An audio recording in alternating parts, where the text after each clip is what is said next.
study session for the city of Casa Grande.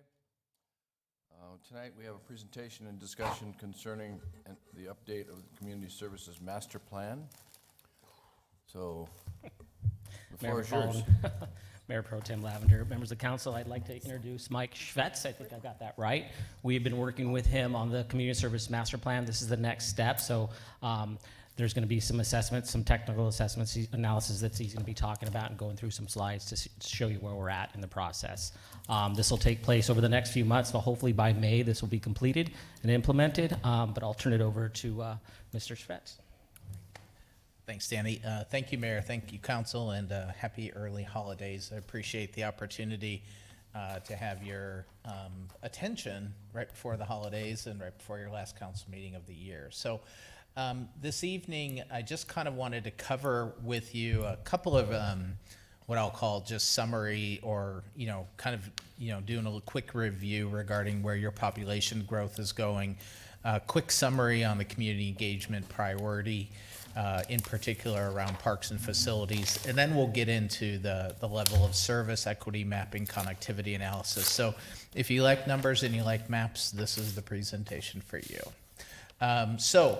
As you know, you have 3 planning areas, and we have looked at your demographics, not just city as a whole, but in particular based on these 3 planning areas. So we're expecting your population to be close to 100,000 by 2037. We have used a variety of demographic data sources, and in particular your planning department to help make sure we're on target with this population growth. So in 2037, we're kind of expecting that 64% of your population will live in that east of Pinal, north of Florence planning area. That's where the majority of your population is now, and that's where we're expecting it to be. And as I've shared with you previously, and then south of Florence will make up about 16%, and west of Pinal will make up about 20%. So 64,000, 16,000, 20,000 is kind of how we see that breakout. And that's really important for the rest of this work that we're going to kind of walk through once I get past this. So last time I kind of went through an entire community engagement process, presented all that survey analysis, provided you some summary in terms of priorities. Tonight, we're really focused on park development, facility development, trail development. So I just wanted to remind you with regards to the priorities associated with kind of the infrastructure side of the equation. So just as you can see, kind of the first 3, 4, 5 are really tied to trails and walking for exercise and biking and so on and so forth. And that's really, really important for us to understand. Yes, community gardens is in there, and yes, we'll identify a couple of spots within existing parks where community gardens can go. We fully recognize that your current outdoor pool is outdated and getting too small for your community, so that's something that we'll address. And of course, dog parks, as long as they have been around, it almost seems like you can never have enough these days. So that certainly will be a focus for us. But the big takeaway from your community's priorities is really around trails. And we will get to that and dive into that a little bit deeper when I get to the connectivity analysis.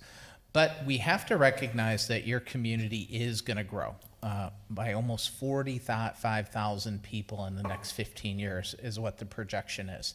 And so from a level of service perspective, what we want to do is understand how you can continue to provide a high level of service related to park acreage with the growth that is coming forward.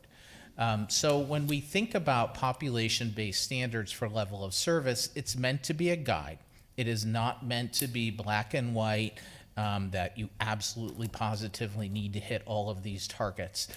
But when we think about level of service, it's not this linear, straight, process around which we get to a recommended level of service. We look at a lot of different, shall we say, resources or variables. Community need obviously is one. What your current service level is. Is it appropriate? Do we need to increase it? Do we need to decrease it? Population growth, which we've talked about, certainly plays into it. Your current inventory and its condition ratings. Is there a priority that needs to be placed on taking care of what you already have versus growing your system, or do we have to meld those two priorities? Opportunity to acquire and develop parkland. We do incorporate NRPA guidelines. It's the national organization that guides park and recreation agencies across the country. And a biggie is financial sustainability. Not just the ability to construct, because that is sometimes easier money to get, especially from grants or things along those lines. But the operations and maintenance funding needed to support new investment is critical as well. So when we talk about level of service, we also want to make sure that there's a couple of assumptions related to trails and open space. Trails is about creating a connected network. It's not about having half a mile of paved trail for every X number of people in your community. We want it to be, it's like roads. You don't establish how many arterials and secondaries and collector miles you need. You create a connected network to move traffic. Trails is the same way, in which we want it to be connected. We don't want just a bunch of trails that stop and start and get the label of trail to nowhere. So we don't establish population-based standards for that. And then open space, we certainly look to seek opportunities, but with your mountain parks, you guys have a ton of open space acreage. This is not to say that in the future, likely beyond this planning horizon, which is 10 years, that you wouldn't find opportunities to acquire and preserve open space, but we're not going to put a number on that. It's really about opportunity and how that has an impact on other land uses in and around specific areas. So those are two assumptions we want to make clear. So when we talk about your current park acreage, we need to recognize that you have right now 692, almost 693 acres of developed parkland. That provides your community 12.34 acres of developed parks per 1,000 in your community. The national average is 9.9. For communities of your size, it's right around 10 acres per 1,000. So your current level of service is kind of in the upper quartile of communities your size in terms of providing that level of service. But we also have to take into consideration that your community, like most communities in Arizona, have adopted kind of this, development pays for itself philosophy going forward. So you all also provide 551 acres of HOA inventory. So why is that important? It falls in what we call a neighborhood park classification. So if you think about a neighborhood park, it's typically smaller in size, has a playground, maybe a gazebo or a shelter, some open space area, some basketball courts, and so on and so forth. You are providing that level of inventory in above and beyond what you're providing as a community. So when we add up the total developed park acreage, it's right around 1,200 acres total, which equates to 22.16 acres of developed parkland. So you could probably see where this is going, that we're not going to be in the business of making a ton of recommendations for you to acquire new parkland. And there's another reason behind that. Let's talk about need first. So if we create a recommended level of service that is slightly lower than what you're currently providing, that also takes into account the development community certainly providing neighborhood parks, the grand total of new park acres needed in the next 15 years is almost 650 acres. But your responsibility to that is 279. Your responsibility is going to be in that big park category, that community park and regional park. We have really put the burden on the HOA and the development community to continue to develop neighborhood parks. You do have some opportunity around Elliott Park to expand that, and so we do look at that 2 acres as your opportunity to develop and kind of meet your requirement to that 2037 standard. In terms of future park development opportunities, so as I mentioned, this is land that you currently already own, but is undeveloped. So as I mentioned, the Elliott Park expansion, 1+ to 2 acres. Dave White, there's approximately 130 acres adjacent to that park. Vacant land south of the Recreation Center, it's about 12 acres. And then Paul Mason, Ed Hooper also has another 143 acres. So again, if you add all these up, we're above that 279 in terms of your ability to continue to meet the level of service that you have right now. So this kind of shows that, you know, you've got an additional 286 acres that is planned but not yet developed. Take that forward in terms of how does that meet need. If you were to develop all of that park acreage, you can see in that yellow column, those yellow columns in the middle there, that basically the responsibility of you meeting future park acreage needs for your community, you'll be able to satisfy that 100% with land that you own. And you'll still be well above your, you know, that national median of 10 acres per 1,000 for communities of your size. The other thing I would like to point out is that as your community grows, typically larger communities start to provide less acres per 1,000. So not only are you above and beyond where you're at with today's population, but you'll likely be above and beyond that based on communities of your size in the future. So, as I mentioned earlier, we're not going to be looking in the business of adding or acquiring, spending money to acquire park acres over the next 15 years. It's really going to be about trying to develop that park acreage more fully that you have right now. So equity mapping kind of tells a different story. It starts to tell you, takes that level of service standard and starts to map it to show how equitable your distribution of park acres is. We want to make sure that you're trying to do the best you can to serve everybody within kind of a geographical area. So I won't read all of this, but basically, long story short, is that the larger a park is, typically the larger the service area is, so long as the density of population around that service area is not crazy. And so the idea here is to understand how well your current parks are doing in terms of serving your community geographically. So you can look at, and I know this looks like you're not serving a lot of your community, but I think we also know that we know typically where your population is.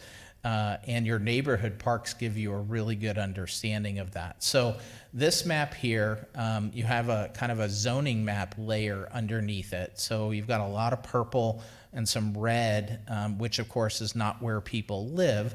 So you typically aren't necessarily looking to provide a bunch of parks in those areas. But all of the kind of yellow and the beige is where your residential or your, you know, kind of future plan.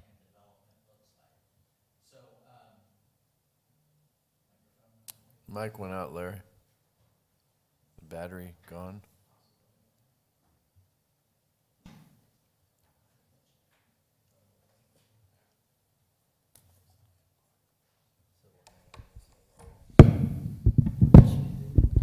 Over by our Humane Society, by our animal control. I didn't think I was talking that long. Anyway, you can see that from a neighborhood park perspective, you actually have pretty good coverage between what you provide and what the HOA parks provide based on where people currently live in your community. In terms of community parks, you are the sole provider of those, so you can see that you have really good coverage in basically right now where most of your community residential areas are and where people live. And then when you look at the regional parks, you'll also see that you provide pretty good coverage in that north and center of your community. So it's not to say that you don't have gaps, but we also feel that if you were to fully develop the additional 12 acres south of the recreation center, add 143 to Ed Hooper, add another 130 to Dave White, these two circles are certainly going to get much larger in terms of their ability to serve your community in pretty much all directions. So as I said before, we wanted to, part of the scope, and we're really happy that this was incorporated in hindsight, simply because of your community's high priority needs around trails. So the connectivity scope was to recognize that, number one, you have an existing trails plan. And so it was to review that. This was not to develop a whole new trails plan. It was to identify missing trail segments from the trails plan, but then also to provide other opportunities to generally expand the trail system or better connect it, and then to kind of prioritize those opportunities to better connect and expand the trail system. So a couple of considerations. Develop trails and connections in the core area of the community where people live. We don't need a bunch of trails way out northwest, and we don't need a bunch of paved trails way to the south where people don't live. We really want to focus on the core of your community. We also wanted to take into consideration what is most likely to be implemented within the next 10 to 15 years. This is important because the planning horizon for this plan is 10 years. So we really want to give you something that's not aspirational, though it might feel like that after this, but we want to give you something that is something you can focus on for the next 10 to 15 years. You currently, of your Trails Master Plan, have 1 mile constructed, and that is crushed gravel. It's not even what we'll call a paved trail. The cost to construct paved trails is today's dollars is close to $1 million per mile.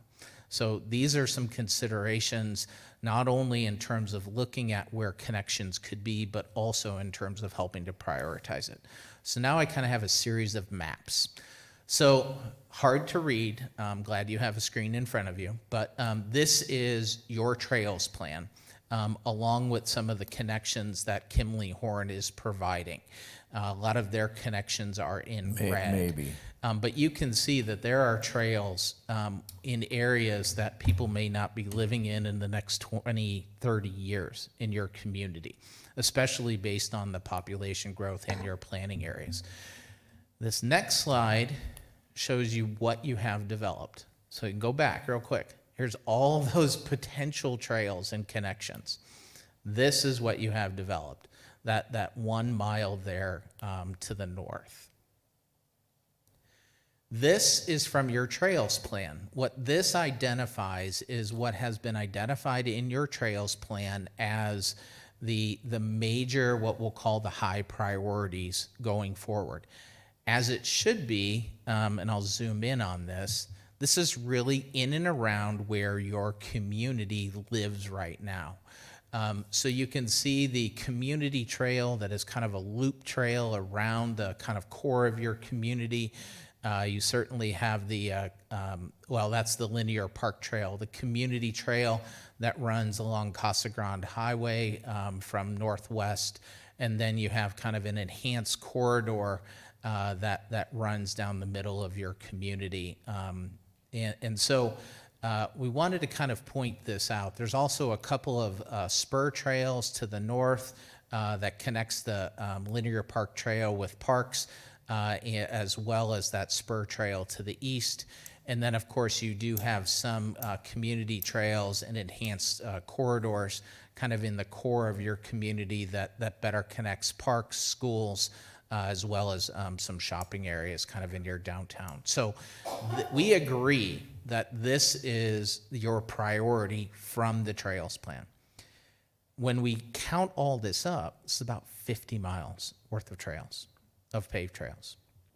So that sounds like it could be a bit of a stretch for the next 10 to 15 years. But one thing about developing trails to keep in mind, it's kind of like roads. It's a lot harder to do it after your areas are already developed. So if you have an opportunity to get out in front or work with the development community to at least provide trails that are crushed gravel that you in turn could come back and fund to pave, making sure that those are established before those right-of-ways, those easements, that goes away is critically important. So Kimley Horn turned around and looked at opportunities for connections above and beyond, and that's kind of what you see here in the red. We have kind of a PERT corridor enhancement that runs north-south. We do have the Courtson corridor enhancement that also would run a little bit east-west. We have Dave White Park connection. We have the Cottonwood corridor that also runs east-west, and then we have an Evergreen connection. So what I want to do is hone in on this. These additional connections would be an additional 16 miles above and beyond the 50 that you've identified in your trails plan. So this is kind of the PERT road alignment. It does provide north-south connection for residential areas to the linear park, trail that surrounds your community, the recreation center, some community parks along the way, schools, downtown, and shopping area. So this is similar to what you're looking at with the Treckle enhancement, but this is something that we had identified in working with your planning department that's focused on trail development as another opportunity to better connect your community north-south, especially in areas of your community in which you have a lot of population and also will expect to have a lot of population in the future. In terms of connection number 2, it's the Courtson Road alignment. It provides east-west connection from the recreation center to schools to Dave White, as well as other planned trails that are associated with your trail plan. Connection number 3 is kind of the Dave White Regional Park connection. It actually runs through Dave White Park, and it kind of will connect, not to confuse anybody, but it'll connect what's identified on your trails plan, the T30 community trail to ST5, which is that little spur connector that runs off of your community or your linear park trail, and then of course LP1. Fourth of 5 is the Cottonwood lane alignment. This would provide east-west connections for residential areas, schools, O'Neill Park, shopping areas, as well as the planned trails, whether that be within the core of your community, T27, which runs northwest to southeast along the Casa Grande Highway, and also connecting out to your linear park trail to the east by I-10. And then lastly, we have connection CO5, which is the McMurray Boulevard, 11th Street, and Brown Avenue. This would provide some better connections between Carr McNatt Park, schools, downtown, shopping areas, Frank Gilbert Park, and planned trails. So we feel like after looking at all of this, that even if I'll go all the way back here, is that this really feels like what your trail system should look like in 15 years. Whether that be fully paved is a conversation for the funding side of this. But in terms of being able to move people that want to walk, want to bike, want to get out and do a loop around your community, whether it be recreational in nature, possibly even commuter in nature, or even from an exercise perspective, this really looks like what your trails system should be in the next 10 to 15 years. Now, we have looked at, or Kimley Horn has looked at, all of the opportunities for years and years and years in the future. We will incorporate that into the master plan, but when it comes to prioritization, this is kind of where we feel like you need to be. So our next steps, we're going to finalize concept plan development. So part of our charge as part of this, I think I mentioned early on, is that we are doing 3 concept plans. It's going to be a natural area park that's in conjunction with the Public Works Recharge Basin project. This has been a little bit of a moving target based on location for the Recharge Basin project. But we're going to give you kind of an idea of what that natural area park could look like. The Paul Mason expansion, and then aquatic center development adjacent to the recreation center, which we know is kind of a project that didn't get incorporated when the recreation center was constructed. So we're going to kind of circle back around on that. All of this will work its way into a capital improvement plan. Then we need to identify funding and revenue strategies for the capital improvement plan, which also in turn will likely put us in a position of prioritizing and reprioritizing possibly the trails connections, possibly the opportunities to take care of what you already have, as well as implementing the park concept plans. And then all of that kind of rolls into strategic action plan, actual tactics and strategies necessary to implement, and final master plan development. So any questions, concerns, comments, suggestions that you may have? I know it's a lot of technical information. A couple things with the trails mainly. The existing trail, the mile, runs along the Santa Cruz Wash. Correct. And it's great, wonderful trail. My wife and her little dogs walk on it every day.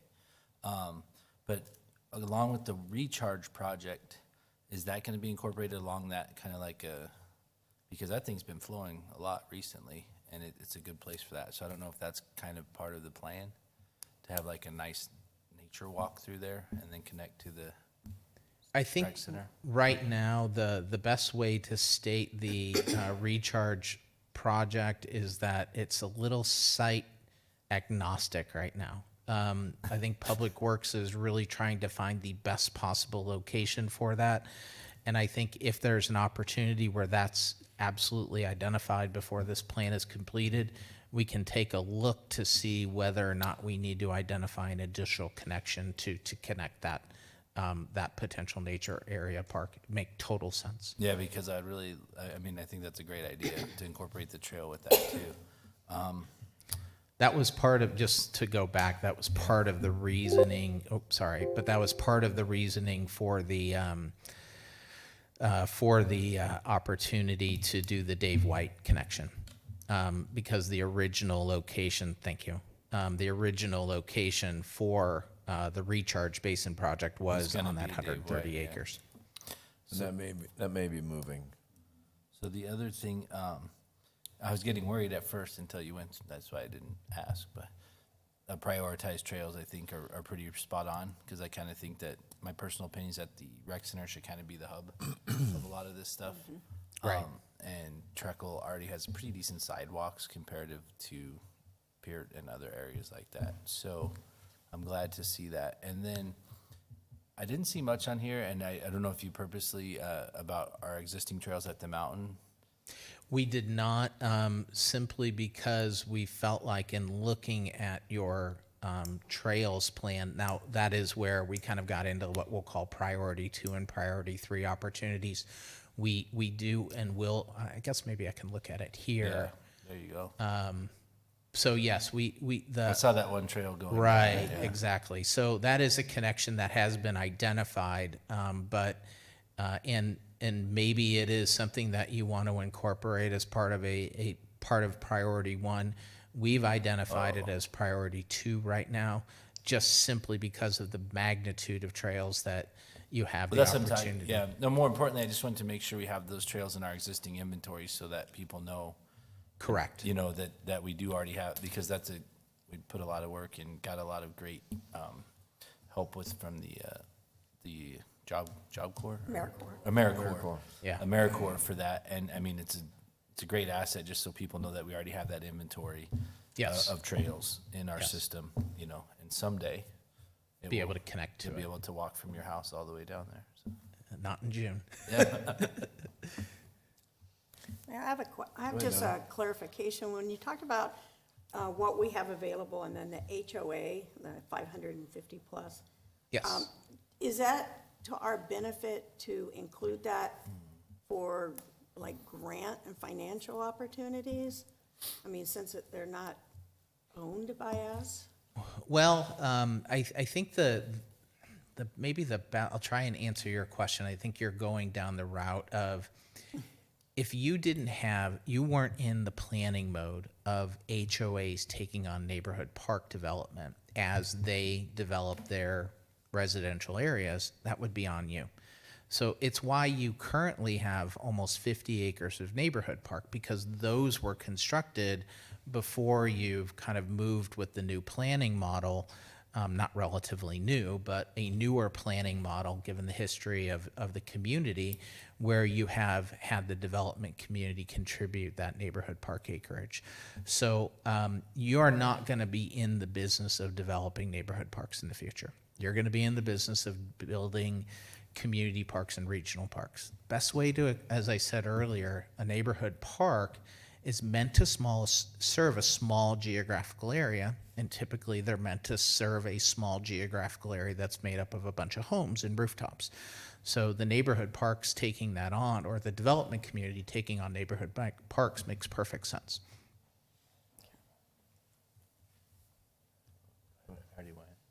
Go ahead, Bob.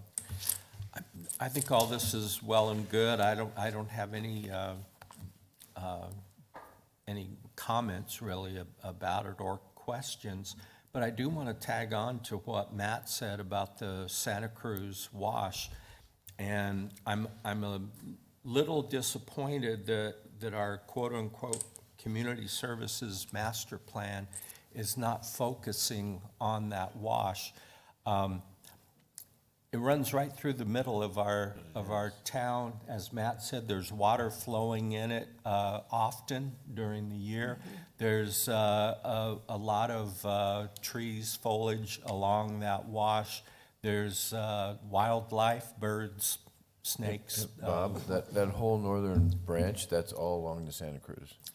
Well, I know on the map, the one that's marked EX, that's the new section of Yeah. trail? That's the And existing, And that's yes. on the Santa Cruz. Okay, and I guess, Mayor, what I'm suggesting is that we need, as a city, we need to reach out and hang on to that area. I think my fear is that someday development will eventually replace it with a cement culvert, and that would be a shame. It's really a pretty area that is, I think, natural. I mean, maybe it's a result of farming No, it's irrigation. it's a natural wash. It's actually controlled by the federal government. Okay. So, Well, development's not gonna do that unless the federal government allows them to. and it- But right now, that whole length all the way down to Dave White, that's all along the Santa Cruz.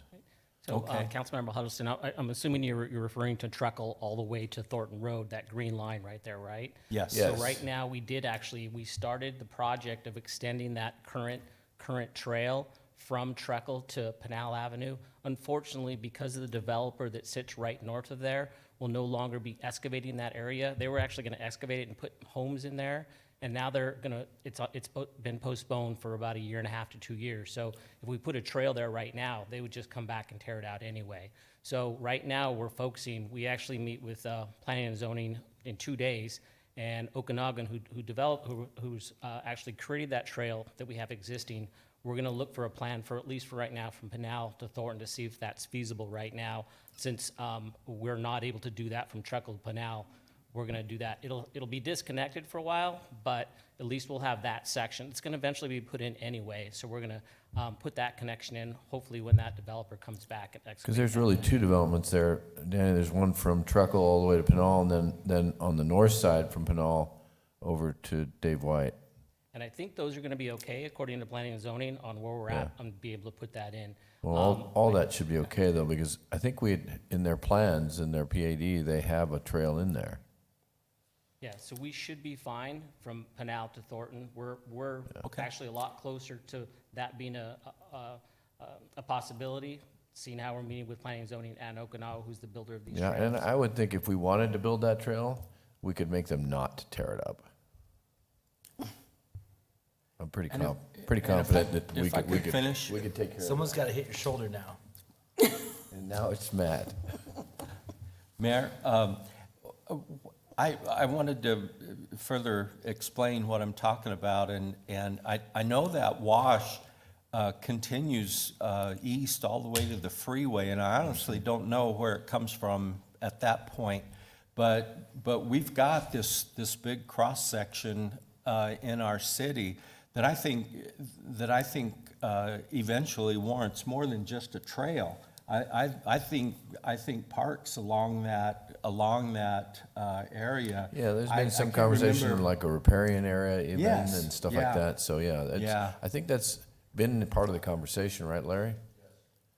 So And then you have that massive piece that runs all along I-10. That's a Santa Cruz piece that they put their floodwater in, and that's what ends up in this Santa Cruz. This is the north branch of the Santa Cruz, that top green line, and then the south branch comes up from the south over here, up in and right by Francisco Grande, and then the two of them meet down along the Union Pacific. So there's Well, two branches. I would like to see it, and it almost warrants a master plan of its own. Oh, okay. Of what that is, but I Or, get, or maybe further identified in this master plan, maybe. right? Because just some feedback. Thank you. Duly noted. Because they're right, this is probably our most natural trail, Right. I guess, if that's the right term. You know, it's a Yes. I natural, mean, natural occurring, Yeah, because it is a federal right-of-way. kind of got right away already. Yeah, so, And it makes sense why you started there and why the anticipation is to continue to run that. And I don't know that I know specifically from the existing trails plan, but I believe that loop is, and starting at the north and working its way west, working its way east, where you have your existing trail is of your highest priority and your highest opportunity. yeah, and even all the way over to the Casa Grande, Maricopa Highway. Correct. That literally is all through that wash, Right. so. Anyway. Did you have any other comments, No. Bob? Okay. That was all, thank you. Mr. Lavender? Mike, when you mentioned the 1 mile, 1 million per mile for paved trail, what width is that paved trail? It's 10 to 12 feet, I believe, is what you have identified in your trails plan. And that's safe for walkers and bikers to use at the same time? In a perfect world, you'd love to have 12. In a great world, you'd love to have 14, but sometimes 14 opens itself up to more motorized vehicles that make it really, really difficult to control. So 10 to 12, I believe, is what you've identified in your trails plan, and we're okay with that. And what's the, The only other thing I would say to avoid conflict is the more trail you have, the more you spread users out, and therefore then the less conflict you have. what's the life expectancy of that mile stretch paved? Paved, you typically would just be repaving. You certainly don't have the same kind of shorter shelf life that you have on roads. But typically in this kind of climate, depending upon if you were doing concrete or asphalt, it could range anywhere from 15 years to 25 years, if not longer. Thank you. And you mentioned the aquatic center at the rec center. Is there still bonding capacity left from the rec center, or is that all gone, Larry? There is no bonding capacity. Okay, thank you. We tried to pass a bond for trails and a pool. Yeah. I think the plan will help. It starts to give you some visuals around Yeah, which no, people that's can get true. excited about. That's true. Thank you. You're welcome. Go ahead, Matt. Okay, so thank you, Councilman Huddleston, for bringing up how important that Santa Cruz. I agree with you on making that more than just a trail at some point where there's opportunity. And Councilmember Lavender brought up a good point about maintenance. So maintenance of the paved trail versus maintenance of like our granite trails we have now. There's less maintenance associated with paved trails. That's what I was thinking. Yeah, you have far less maintenance. It's really in this part of the country, it's more going to be tied to cleaning up after storms. a typical in an area that has a bunch of trees and you got to worry about, overhead clearance with bikes and so on and so forth, you can run 10 to 15,000 a mile operational costs. But here, because you don't have a lot of shoulder, you don't have shoulder mowing to worry about, you don't have a lot of tree clearance, the cost to manage and maintain your mile is really going to fluctuate based on how much rain you get and how much runoff you get over top of those trails. Okay, and then the pool's important as well, but the parks, so the HOA parks versus community parks, and I understand that. But so you talked about like south of Florence Boulevard, well, it's pretty built out already, so there's not gonna be that much more opportunity for HOA parks. So when you're checking all this stuff, on the existing neighborhoods, is that ratio Yeah, proper? Because, I mean, on the part you're talking about, north of Florence in between Pinal and the freeway where you said the population is going to be, that's probably going to be predominantly HOA neighborhoods, so the parks are going to come. correct. With that building, but on the south of Florence Boulevard and west of Pinal, and even down there. So I'm just wondering if we need to identify what vacant land is left, or if we're good. I know you said Elliott Park, we've got a couple more acres down there we can develop. You do, and I think, I wish I would have incorporated this into the, sorry, I'm going the wrong direction. Because I think, here. what I'm saying is like the newer neighborhood, that when they're building these new ones, the park acreage is kind of going to take care of itself. Correct. Yeah. Well, from a neighborhood park perspective, Yes. I think the thing. I mean, to- and yeah, that's what we're talking about as a neighborhood. Yeah, the parks. neighborhood park will take care of itself. The community parks, you have pretty good coverage, and I think the thing to look at this is that we're not necessarily saying that you need complete coverage for neighborhood parks, and they need complete coverage for community parks, and you need complete coverage for regional parks. But the one thing with the regional parks, if you're talking about adding 130 acres to Dave White, that circle is going to get a lot bigger in terms of accessibility. And you're adding 143 acres to, Paul Mason, Ed Hooper, that circle is going to get a lot bigger.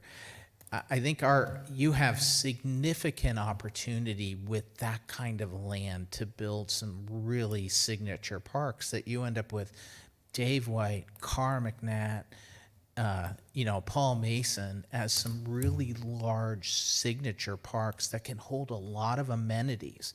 The point about these larger parks is that they're not meant to walk to, because typically you're taking sporting equipment, you're taking fishing rods, tennis rackets, pickleball. You know that you're going to drive to it, but you also know that you might have an opportunity to bike to it as well. And so understanding how and these parks are going to develop further, as well as the 12 acres, south of the recreation center, and then correlating that back to the trail development creates that kind of multimodal accessibility. Even if somebody just wants to go to the park and not have to take sporting equipment or that kind of stuff with you.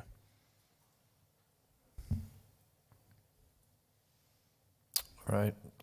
And like Bob, I really don't have anything to add to it. I like the plan. I've always liked the plan. I just think we need to figure out a way to Fund it. expedite it. Yeah. So a mile a year is not acceptable. It's way too slow. So, but we have to find the money. So I know that too. So anyway, thank you. You're Thank you for, no other comments or questions, then appreciate it. You got Appreciate the it. presentation. Danny, did you have anything you wanted to add, or? Okay. All right, and the timing you said, spring? Yeah, we'll be back in front of you a couple more times. I want to say somewhere in probably March with the concept plans, capital improvement, and then May for adoption. And all of that will hopefully prioritize itself when we talk capital improvements in March and funding. All right, well, and think about what Bob said about the wash. That may be something to identify as a special section of that. I think what we can do in listening to the council member, I think what we can do is, instead of just prioritizing that entire 50 miles, that we start to prioritize that, break that 50 miles up in Okay. terms of what that, where you start, where you finish, kind of, And I think that was kind of the approach. plan with the first mile that we built. The thought was to go to the east and possibly go to the west, and we could connect at least a couple of communities that way as well. Yeah, I believe, and I would have to double check, but I believe that you were eventually wanted to run that entire east-west connection, basically from the 10 to Dave White. And then I believe the idea was to kind of start down along, start heading south in both directions. So that you could connect that, the community trail on Casa Grande Highway, as well as then come back around and connect it on the east side as well. I think Okay. the southern part of that community trail was expected to be a lower priority. Okay, thank you. You're welcome. Thank you. Happy holidays. Thank you, same to you. All right, we'll stand adjourned until 7 o'clock.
Good evening, everyone, and welcome to tonight's city council meeting for the city of Casa Grande.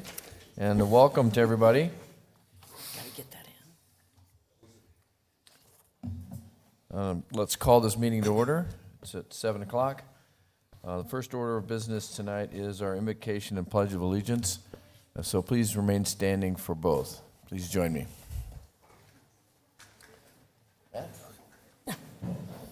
Please bow your heads. Heavenly Father, we thank you tonight as we celebrate this season. We love to see all of our community here, and we ask that you bless our entire community, those that are here, those that couldn't make it tonight, and just help everyone have the best season that they can. We also ask, Lord, that you watch over our first responders here and all over the world, especially our police and fire. Guide us tonight as a council, as a community, to make the best decisions we can that serve the best interests of all the people. We ask all these things in your name. Amen. Amen. Please join me for the pledge. I Pledge allegiance to the flag of the United States of America and to the republic for which it stands, one nation, under God, indivisible, with liberty and justice for all. Good one.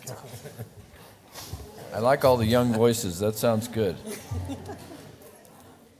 And you guys are so cute.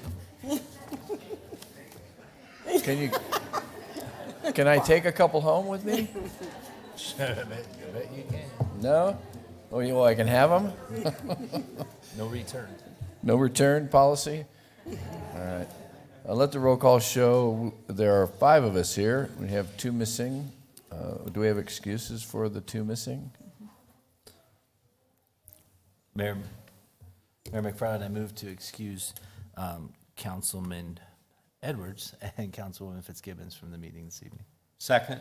All right, I have a motion and a second. All those in favor signify by saying aye. Aye. Aye. Any opposed? All right, please mark them excused. Gloria? So noted. Next, we have our minutes.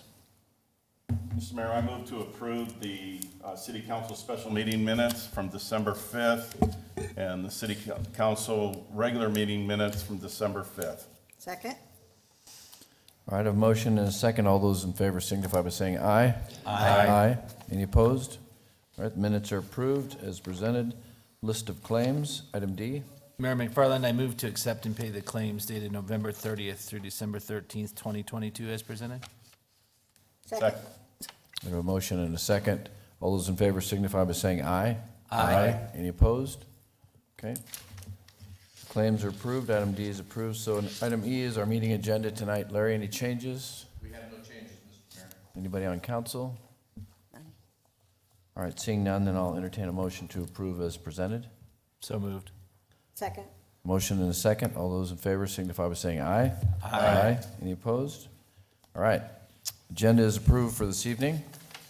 Next, we have our special presentations. This is the presentation of the 2022 Electric Light Parade And anybody who was in that parade and actually walked in the parade should get a prize. So those of you who aren't getting a prize, I apologize. But next year, if this happens again, we'll have to find a prize for everybody, Larry. So I'm going to come down front, and Danny, you're going to help me hand out these prizes. Our Director of Community Services.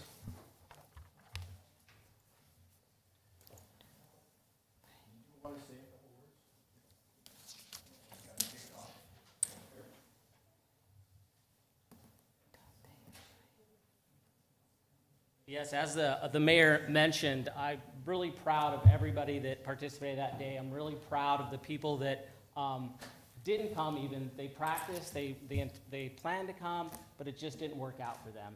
So again, really happy. It's been a long time. It's 28 years that we've done this. It's really brought families and organizations together. On that day, it really brought people under those tents together, if you notice, with blankets and things. So we're going to go ahead and announce the winners. So I'll turn this over to the mayor, and he has the list right here. You have the awards? Yes. All right. I'm going to talk into this because we have people online, so it's easier for them to hear when we actually use the microphone. So first of all, I just wanted to say, again, thank you to everybody who participated. This is one of our biggest and brightest, pardon the pun, events of the year. And it's so exciting to see everybody who participates in it. And there were some amazing participants. One of the groups right here, which I think, well, I won't relay their prize yet, but you probably already know what they got anyway. But, all right, so let's go with the best public safety. That's the Casa Grande Fire Department. At least Eloy didn't win this year. I said at least Eloy didn't win this year. Wait, we get a picture, Dave. There.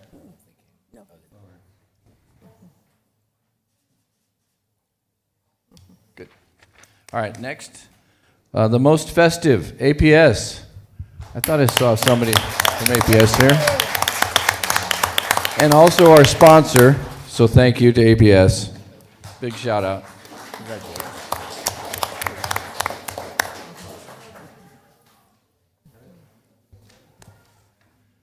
All right, the biggest and brightest, Abbott Nutrition. Anybody here from Abbott? Yes, all right.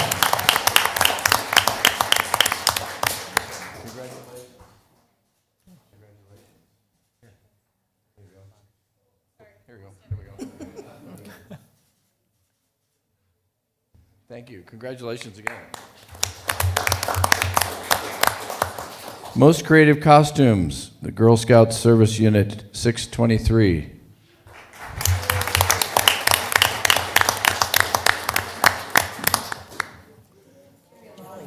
All right, that's cool. Come on up. Who should I give this to? Here. All right, congratulations.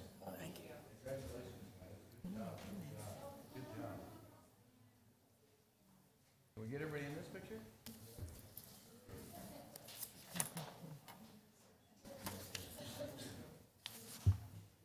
Danny, you can get in. Come on.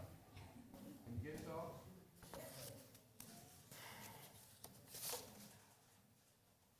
All right, congratulations.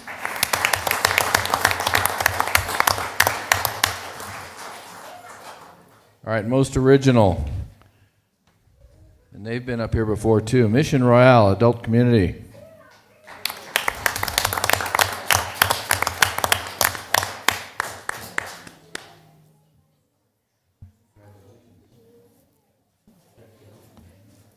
Congratulations. You know, all their stuff was stolen when they closed down the golf. So they just stole everything, they start all over again.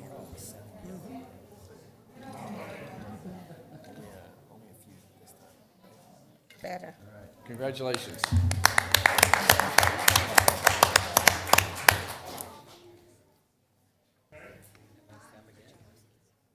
Oh, but you guys might as well just stay up here. Yeah, Richard, you want to come? Richard's going to. Hey, Mission Royale, you guys might as well just stay up here.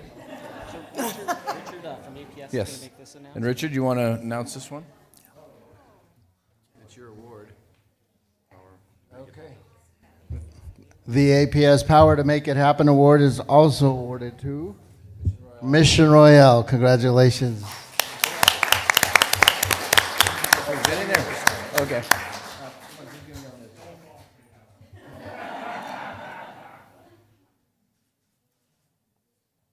Congratulations. You guys taking all the hardware home.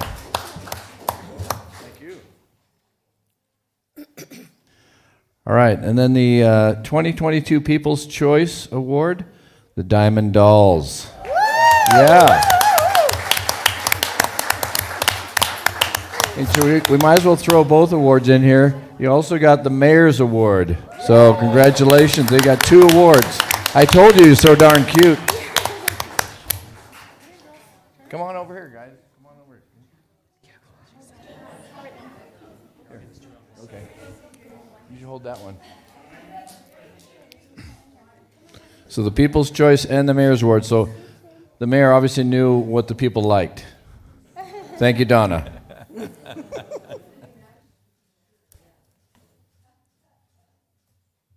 I knew what to wear. Oh, one more. Girls say cheese.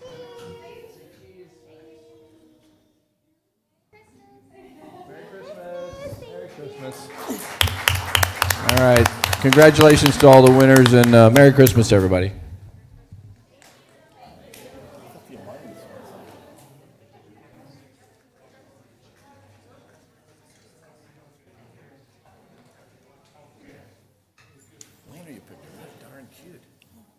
Yeah, and they were wet.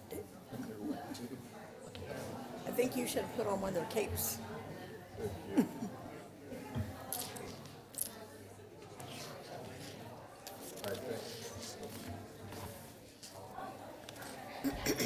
If you guys don't want to stay for the rest of the meeting, you're welcome to leave. So, thanks everybody. Merry Christmas. Merry Christmas. Christmas.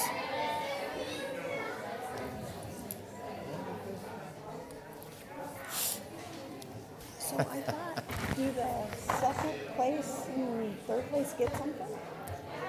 They should get certificates. I know that's why Bob was there. I think. Oh, I think it is, yeah, yeah, I think you're right. I made them thicker already once. Make the screen come down and everything. But they were listed in the paper. Got a lot of power there. I thought we had, I used to sit I back thought there we and not had have to worry about given anything. certificates before. They might. Maybe they just extended to them. Yeah. Oh, yeah. Matt's worried about getting out of here at 9 o'clock tonight. Okay. All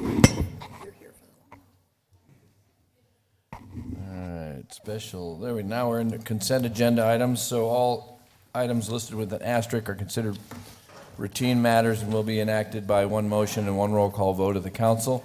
There'll be no separate discussion of these items unless a council member or member of the public so requests, in which case the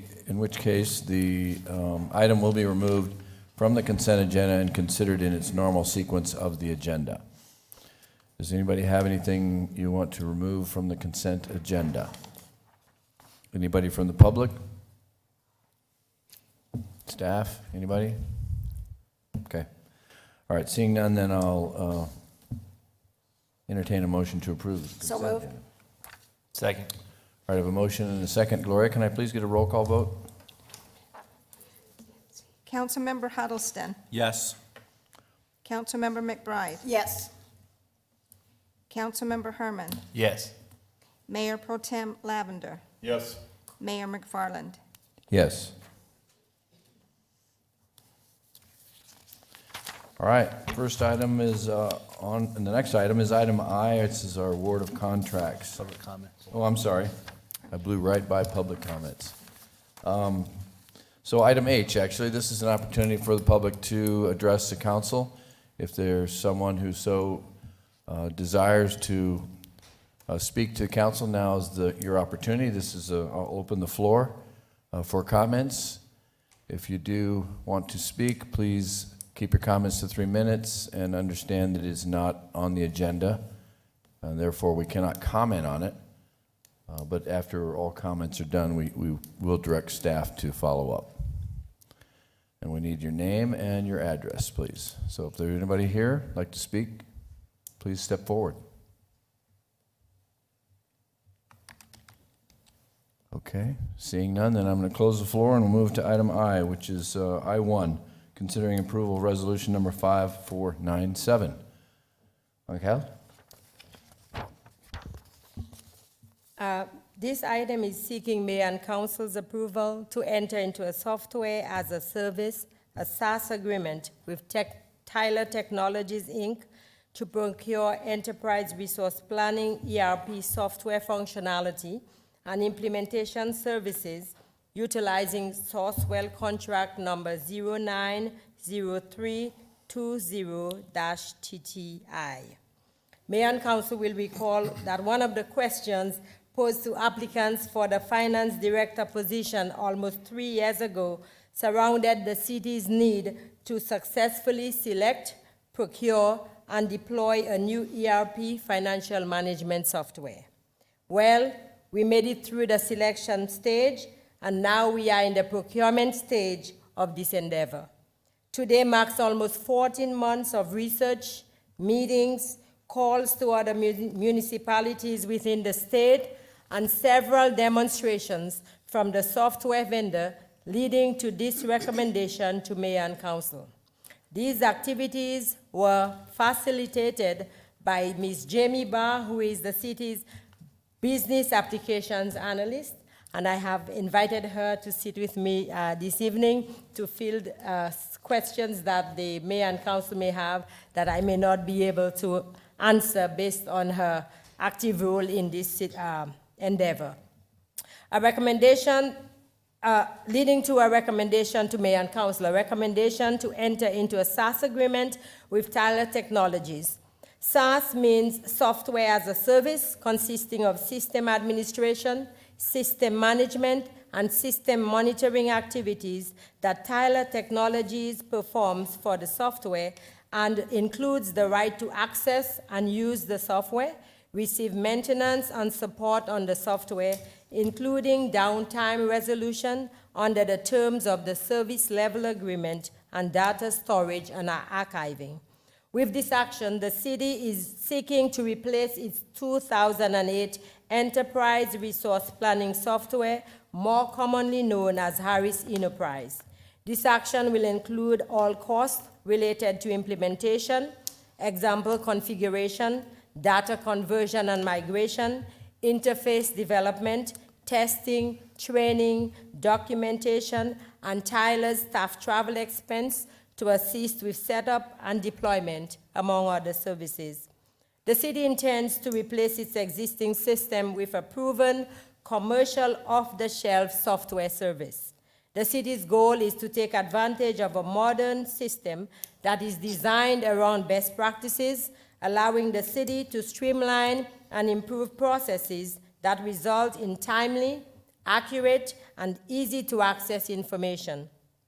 More specifically, the system would meet the following objectives: consolidate information, streamline business processes, provide a user-friendly and intuitive user interface to promote system use and productivity, eliminate the need for redundant data entry, eliminate the need for excessive manual input when preparing the annual budget and financial statements, improve and/or provide necessary reports and reporting capabilities, provide interface capabilities with third-party systems, particularly for cash receipting, provide vendor and customer self-service, provide help desk services, provide data storage capabilities. Some of the functionalities or modules to be acquired are financial management, bid and purchasing management, budgeting, capital assets, full loan module, enterprise permitting and licensing, customer and vendor online access, payroll, time and attendance, revenue management, and civic services, among others. The total for this purchase is $2,138,388.63, which includes $1,157,015 in upfront costs plus travel expenses, $403,272 in recurring costs for years 2 and 3, and $170,829.63 in sales tax, plus a contingency of $215,000. Funding for this action is included in our budget. It is important to note also that the city locked in software prices for years 4 and 5 at a 5% increase on current year prices. The staff recommends that the mayor and council authorize the city manager to execute software as a service agreement with Tyler Technologies, Inc. The contract amount is $2.1 million plus a contingency of $215,000 to procure enterprise resource planning software functionality and implementation services utilizing the Sourcewell contract. The alternative to not approving this action would be to keep the city's current ERP, which does not adequately serve the city's needs. I pause for your questions. I do have a question. Will this help us with our business license and wastewater billing Yes, sir. processes? Yes. Automating them hopefully, and Yes, also sir. checks and balances and all that good stuff? Yes, and over the last, 2 years, we've been cleaning up our data, and Jamie has been leading that charge, cleaning up our data to make sure This that will once... help her make it, who do an even better job, right? Yes. We had to Okay. clean it up to make sure that when we deploy that software, that whatever information we put in there is clean data that we can work from. With this, they'll be able to submit an application for business license online, go all the way through, there'll be back and forth communication with the review process, and they'll be able to go all the way to a payment online. So they never really would have to step foot in here. They can upload attachments with the. So they can public sign up for garbage pickup and all that stuff Yes. online too? That'd be awesome. Yes. Okay. They don't have to come down here. No. Matt? That was a great question, because that's what I was gonna ask too, but also, I always thought it was, standardize our billing, because you get a bill like for, your trash sewer, but then maybe, your dog license, whatever that month, it should be like one bill from the city, for all the services you get. So we're gonna integrate a lot of that stuff, but it sounds like we're gonna have online payment as well. We cannot promise to integrate the billing. We could work on that. However, we can integrate the payment. So a customer can go online and choose to pay dog license, wastewater, whatever it Well, is. that's But the good, yeah. billing, we may not be able That'd be to. fine. That's about to what I'm integrate. talking, yeah, so Okay. you can just go in and take care of all your stuff in one easy place and leave your slippers Yes. on at home. The other question, Jamie, is I feel for you for cleaning up all the data. I can't imagine, because I've done that for my small company, which I can't imagine what you're doing. But what's our rollout time, once we get this? Because obviously, it sounds like you've been preparing for it for a while, so I know it's still going to be a big deal, so. There will be 30 to 45 days of setting up, the company setting up things, setting up the schedule. Then they will be meeting with us. As a matter of fact, we had a meeting with them earlier today. They will be meeting with us within 30 to 45 days. Hopefully, they should be launching in March of 2023. And 1 year from now, I believe the financial management piece should be deployed. 1 year from then, I'm sorry. Donna, go ahead. Yeah, and along with that, what about the training and support for our staff? What are they including in that? Training is also included in the contract price. Anybody else? So, yeah, just for the public, I mean, a 2008 software system is old. So, this is very much needed, and thank you for all the hard work I know you've put into this, especially cleaning up the data, Yes. and then now transferring it over. I can't imagine, and I'm glad I don't have your job. So, We're glad you have it. yeah, we're glad you have that job. So, any other comments or questions from anybody? All right, thank you both. All right, then I'll entertain resolution number, please, Gloria. Resolution number 5497 A resolution of the Council of the City of Casa Grande, Arizona, accepting a proposal from Tyler Technologies, Inc. for enterprise resource planning software as a service for the city, authorizing expenditure of public funds and authorizing execution of a contract with or purchase order to Tyler Technologies, Inc. Mayor McFarland, I move to approve Resolution 5497 as presented. Second. All right, I have a motion and a second. Gloria, can I please get a roll call vote? Councilmember Huddleston. Yes. Councilmember McBride. Yes. Councilmember Herman. Yes. Mayor Pro Tem Lavender. Yes. Mayor McFarland. Yes. Thank you both. Merry Christmas. All right, next item is J1. This is considered the appointment of Victor Gomez. I didn't see Victor here, is he? I didn't see him. Yeah, I didn't see him, but this is the final position actually on the Transit Advisory Committee.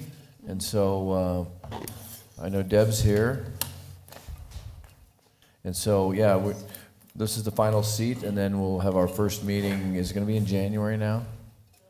January 11th. Okay, so the first advisory committee meeting will be on January 11th. But Victor has graciously volunteered for this last position. Does anybody have any comments on it, or can I get a motion to approve? So moved. Second. All right, a motion and a second. All those in favor signify by saying aye. Aye. Aye. Any opposed? All right, congratulations, Victor, and thank you for volunteering. Next is our item 11s, our public hearings. So we'll start with the first one, which is L1 and resolution number 5273.15. And it is the planning department's show for the rest of the night. If it's okay with mayor and council, there are two items, L1 and L2 are very, very similar. So I'll present them as one item. And we'll vote on them separate? We'll vote on them separately. Okay, that'd be fine. So staff is requesting a minor amendment to the Casa Grande 2030 general plan to change the roadway classifications from a minor arterial to a major collector for Clayton Road west of Burris and east of Ethington, and Choo Choo Road and / Florence Street north of Peters and south of Ash. You can see them highlighted on the screen here. The Clayton Road is up in our industrial area, and the Choo Choo Florence is the border of our industrial and downtown areas. And we'll zoom in a little bit. Clayton Road, again, you can see here, this is where CCP is being developed and Kohler currently. And then when you look at the Choo Choo alignment, we've got multiple projects happening on the west side of that right now. Quick overview, the minor arterial is 110 feet of right-of-way. It typically has 4 travel lanes and a center lane. The minor arterial has 2 different configurations you can do, which is 4 travel lanes or potentially 3 travel lanes and a center lane with some bike lanes on the perimeter. This amendment is to ensure that the city is coordinating the transportation network to meet the projected traffic volumes associated with new and existing development. It is good practice to ensure that we are not under or over-designing or constructing the transportation network within the city. So the 4 principal reasons that we're requesting this amendment is, number 1 is carrying capacity. Staff finds that the carrying capacity for a major collector is adequate to handle the anticipated traffic volumes in these 2 areas. Number 2 is driveway spacing. So major collector roadways are less restrictive regarding that driveway spacing, and it's beneficial to those developments proposed for the areas in terms of access to their sites. Number 3 is the results in more developable land. As you can see, it's less right-of-way to be dedicated. And number 4 is it reduces the roadway construction and maintenance cost.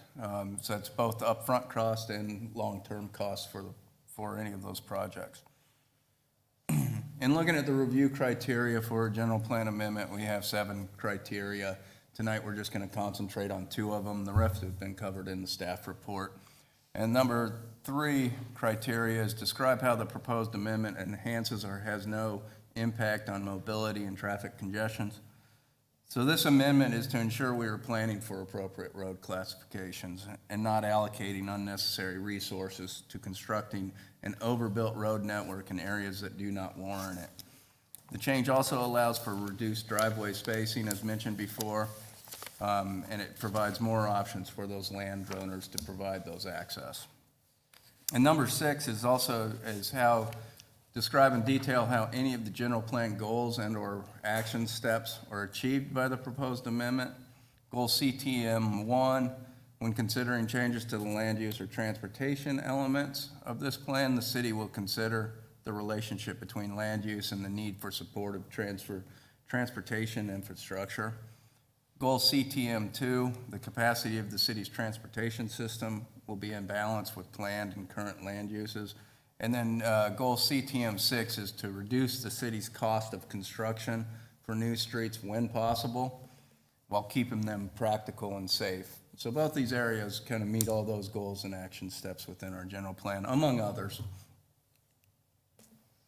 In regards to public notification, a notice was published in the dispatch. We did talk to surrounding landowners in regards to these changes as well. We did get one response from Pinal County reviewing the proposal because it does impact some of their transportation network as well, and they had no concerns with these 2 areas. So in conclusion, and we'll start with the Clayton Road, Planning Commission on a 6-0 vote recommends City Council approve the minor general plan amendment to reclassify Clayton Road from a minor arterial to a major collector. And I'd be happy to answer any questions. Questions, anybody? Bob? Does the reasoning on going from a minor arterial to a major collector, does it look at truck traffic as well? Or does it consider that these are going to have a large number of trucks? It does, yeah, and we consulted quite a bit with our Public Works department when making this decision. And some of these are a little bit unique because they're actually kind of in the area where it's manufacturing and industry and move into another area. So you won't see quite as much traffic going on that route, like especially the Choo-Choo in Florence, but also Clayton. As you go west, it kind of dead ends at Main Street. So we don't anticipate that's going to be the heavier used route in that area.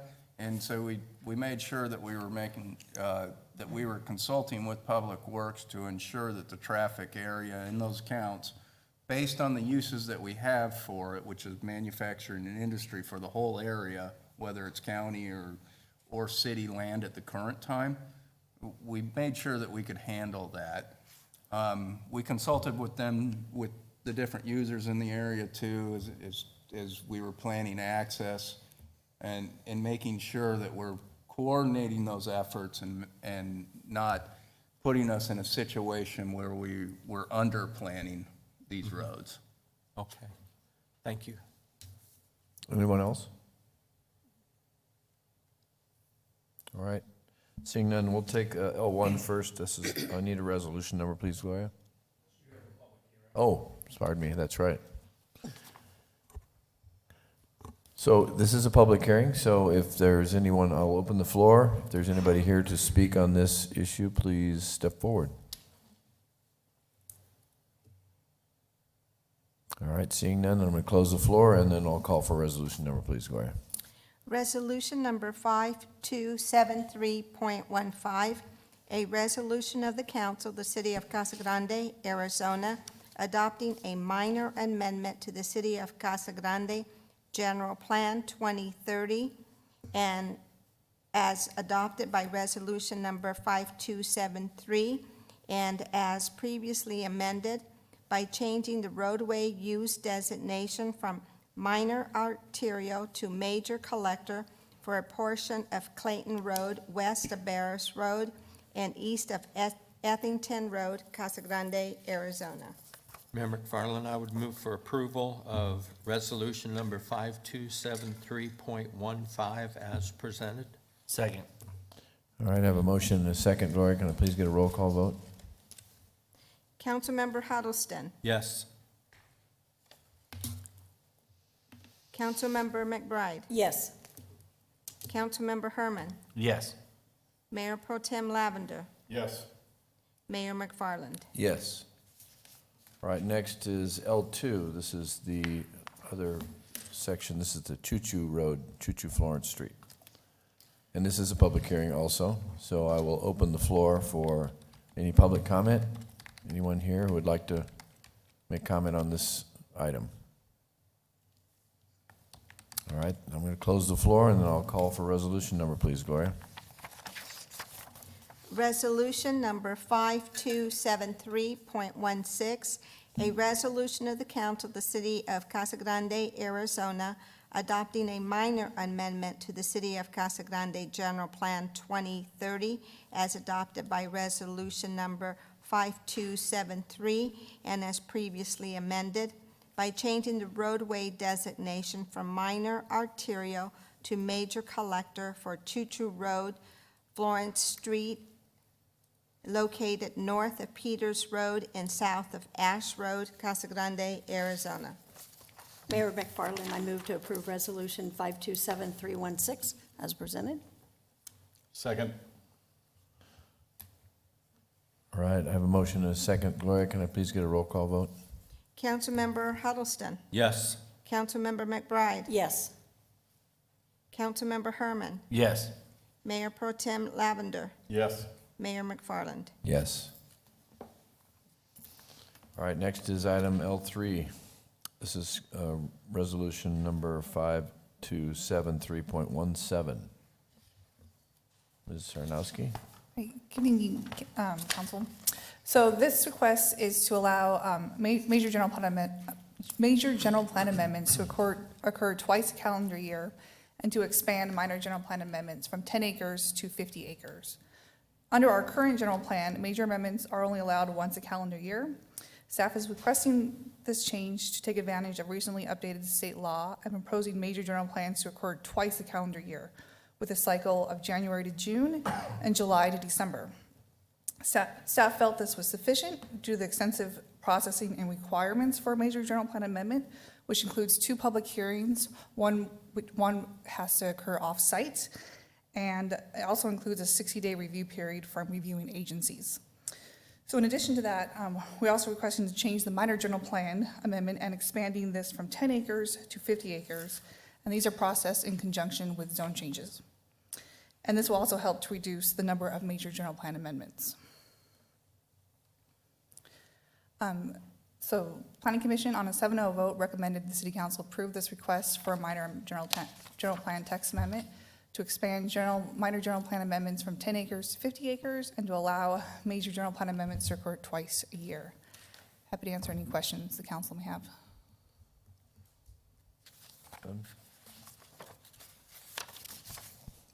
Okay, thank you. Good job of describing it. So there are no questions. This is a public hearing though, so I will open the floor for public comment. This is on item L3.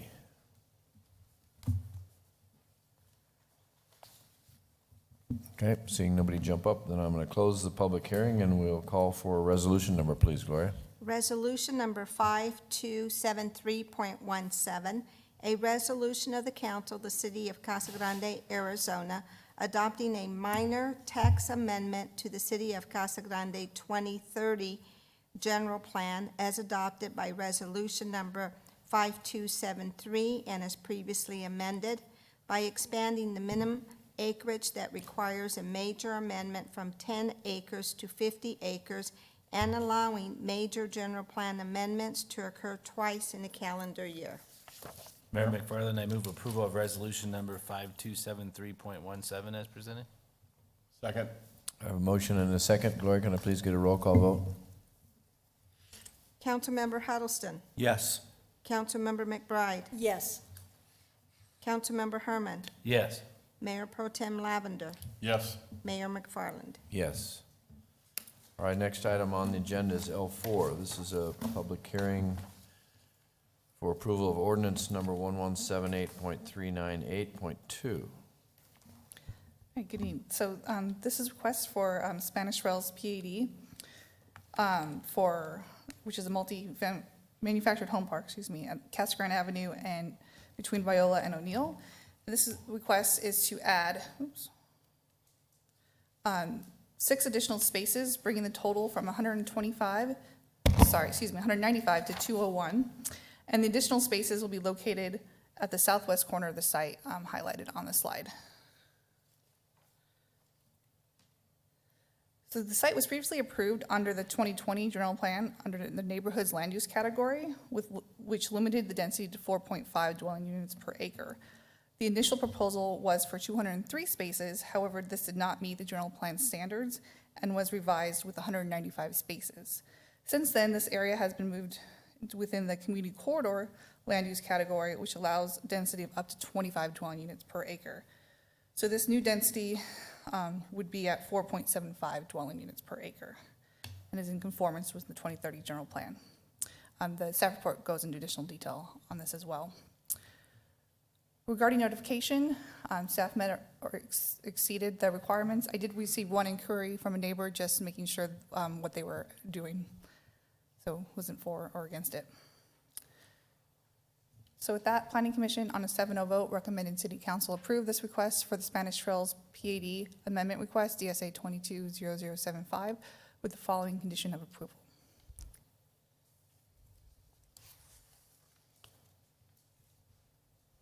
Anybody have any questions? Can you go back to where they added those spots? Yes, they're in the southwest corner. What was there before? Just open space? Yeah, it was just open space. Okay. Okay, Mayor? go ahead.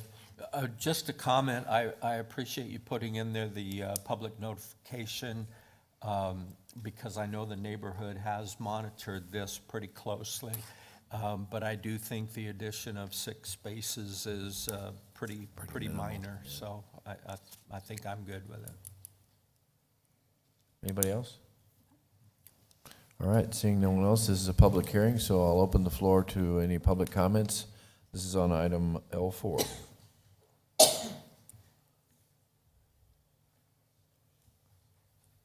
All right, seeing none, then I'll close the public hearing, and I'm going to call for a ordinance number, please. Gloria. Ordinance number 1178.398.2. An ordinance of the Council of the City of Casa Grande, Arizona, approving a major amendment to Spanish Trails West Planned Area Development for property generally located west of Casa Grande Avenue between O'Neill Drive and Viola Street, Casa Grande, Arizona. Mayor McFarland, I would move for approval of ordinance number 1178.398.2 as presented. Second? All right, a motion and a second. Mr. Mayor, before you vote, we're generally blessed with having 7 council members here, but I take the advantage when we only have 5 to remind you that under our charter, all ordinances, which is in the section that we're going to now, will always take 4 of you to pass. So just a reminder, I do it every time, so Thank you, that's all I Brett. get to do. You keep us, that's how you keep us in line. Okay. Councilmember Huddleston. Yes. Councilmember McBride. Yes. Councilmember Herman. Yes. Mayor Pro Tem Lavender. Yes. Mayor McFarland. Yes. All right, next is item L4. And you want to talk about both? L5. Oh, I'm sorry, L5. Looking at L5 and saying L4. Is this something you can cover both these, talk about both of them together since it's the same project, or are they, I know they're different things?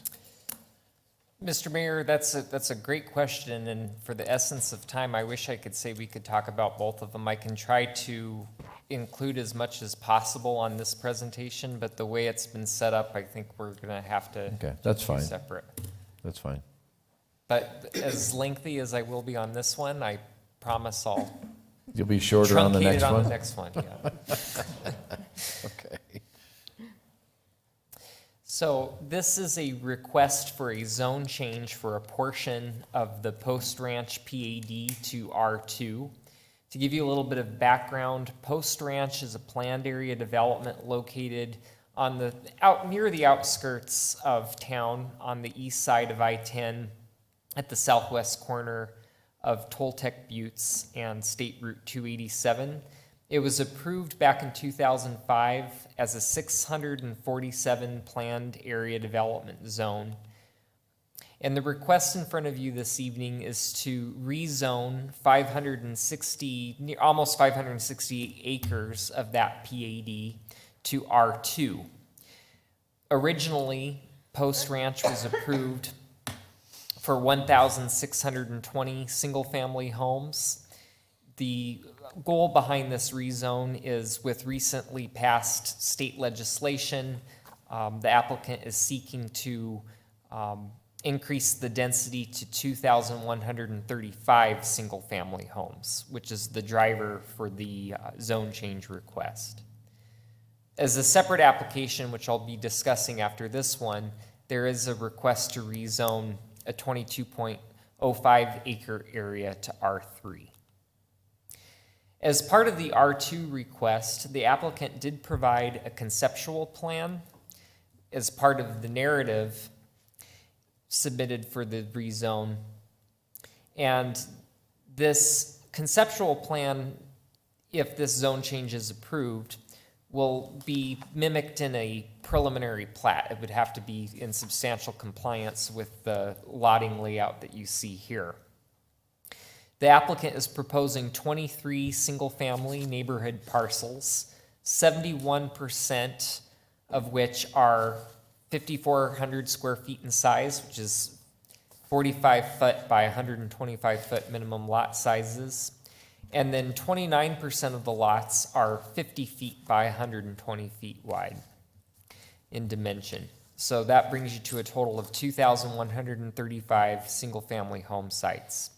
They're proposing an 8-acre central park feature, a trail system identified in that dotted blue line, and then towards the west part of the site, they're proposing a 16-acre school site and a 6.5-acre wastewater treatment facility, which may or may not be used to accommodate additional development on the east side, but certainly it's proposed to accommodate the wastewater needs for Post Ranch. The applicant proposes some slightly more restrictive standards than what would otherwise be allowed within the R2 zone. So for example, they are proposing that the minimum lot size is 5,400 square feet. Ordinarily in the R2, 5,000 square feet is the minimum lot size. They are proposing minimum lot dimensions of both 45 and 50 feet, although 71% of the lots would be the 45-foot minimum width, while the 29% would be 50 feet minimum. They're proposing 5 and 5 setbacks, which is the standard R2 requirement, and then some specific front setbacks, etc. Should this be instead rezoned or amended as a PAD and subject to our recently adopted PAD residential design standards, it would be slightly more restrictive. For example, the minimum lot size would be 5,500 square feet, and the minimum lot dimensions would be 50. And I should also say that 5,500 square feet minimum lot size would be allowed provided that at least 25% of the lots are 6,500 square feet or larger. When looking at zone changes, it's subject to meeting several criteria, which the staff report gets into more detail. The crux of the review criteria has to do with compliance with the general plan. This area is within the neighborhood's general plan category, Single-family developments with homes on individual lots shall have a maximum gross density of 4.5 dwelling units per acre.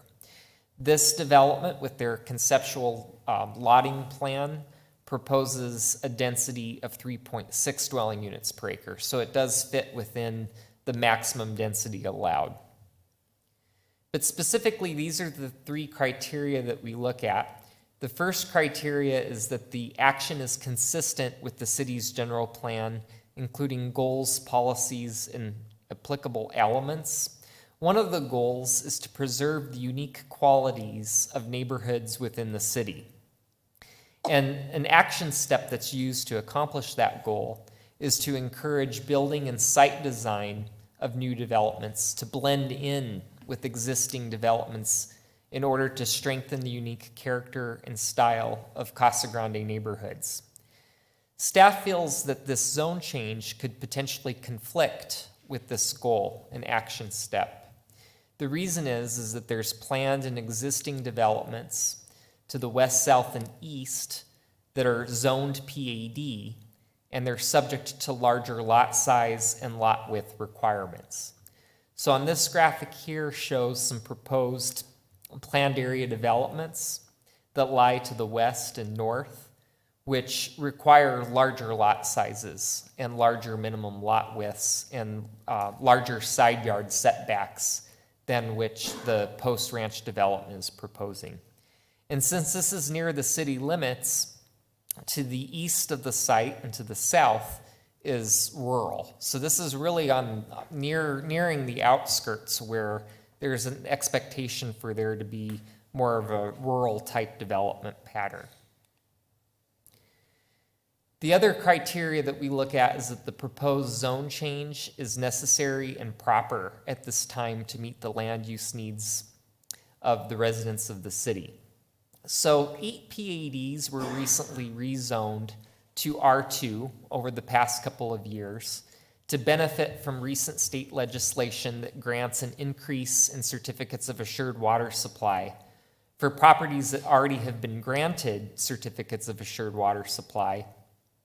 On those 8 PADs, Planning Commission recommended with council adoption conditions of record to incorporate design and open space standards that are otherwise missing from the standard R2 zone. After those 8 different zone changes, City Council did express concern about all of these R2 zone change requests. Some of the concerns were related to the narrowness of the lots, the 45 feet, and the reduced side setbacks of 5 and 5 conflicts with established neighborhoods around town built to PAD design standards, and there was concern that it would affect the overall character of the city. There was also concerns that this would create parking issues, as on-street parking is more limited since the lots are more narrow, the driveways are going to come closer to one another. So you're usually only going to have one car on the street per lot.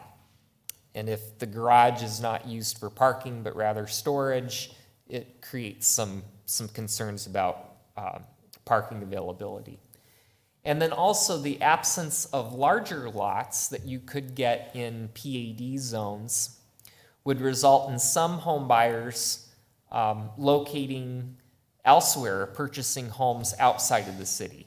Although we do have the need for affordable housing, there is a segment of population looking for move-up housing, and traditional PADs can offer a little bit more variety for those move-up style homes.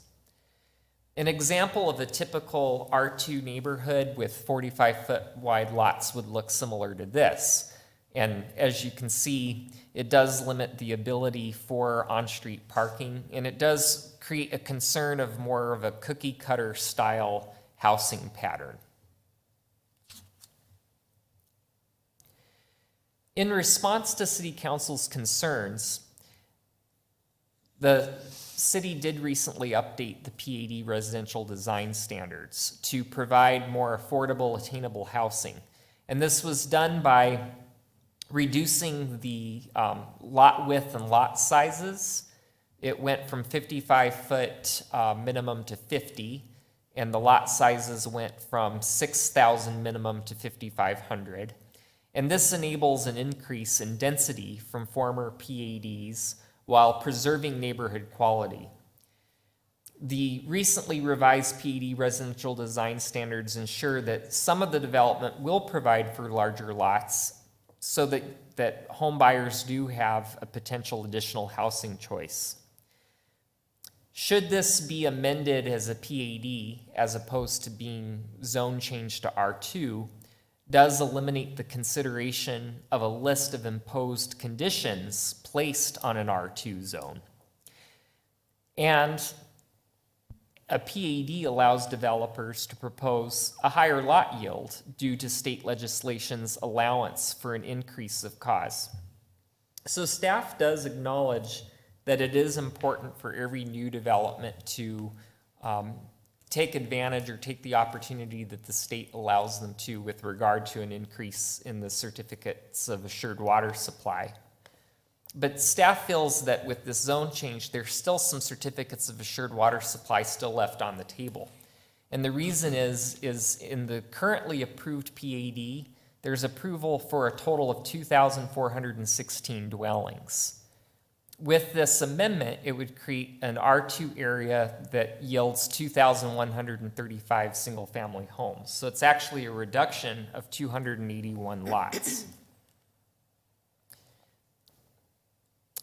And in following City Council's direction or general response to the previous zone changes to R2, at its November 3rd, 2022 meeting, staff had recommended denial of this zone change. But Planning Commission did reject that recommendation and instead did move to approve the zone change request on a vote of 5-2 from Post Ranch PAD to R2. However, Planning Commission did forward this recommendation subject to a list of conditions of record which are made part of the ordinance. I just want to bullet point these conditions. One is that multifamily development is prohibited, and that housing product, subdivision landscape elements are to follow the PAD residential design standards, so it would still in some part be developed as if it were a PAD zone. Right-of-way to be dedicated prior to development should right-of-way be requested or needed by the city. So for example, Overfield Road, there may be a project north or south that would necessitate some additional right-of-way. Instead of waiting for the developer to dedicate this, the city could ask for it previously. And that the maximum allowable gross density would be limited to 3.76 dwelling units per acre, which complies with the conceptual lotting pattern that was provided as part of the applicant's narrative. Lastly, the development would have to be built in substantial compliance with the applicant's narrative, particularly in regard to the minimum front yard setback of 20 feet and the additional standards as displayed on the screen and included within the staff report. And that concludes my presentation.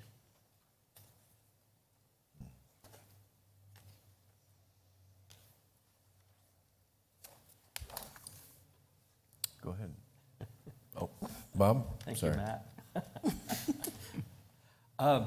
James, the planning or the existence of a treatment plant in this neighborhood, can you tell us why that's in there? And I don't know that I've ever seen that in one of these. Sure. So where the project is located is quite a good distance away from the existing sewer infrastructure in the city. So through discussions between Post Ranch Development and Public Works, it was decided that a potentially acceptable alternative is a satellite wastewater treatment facility.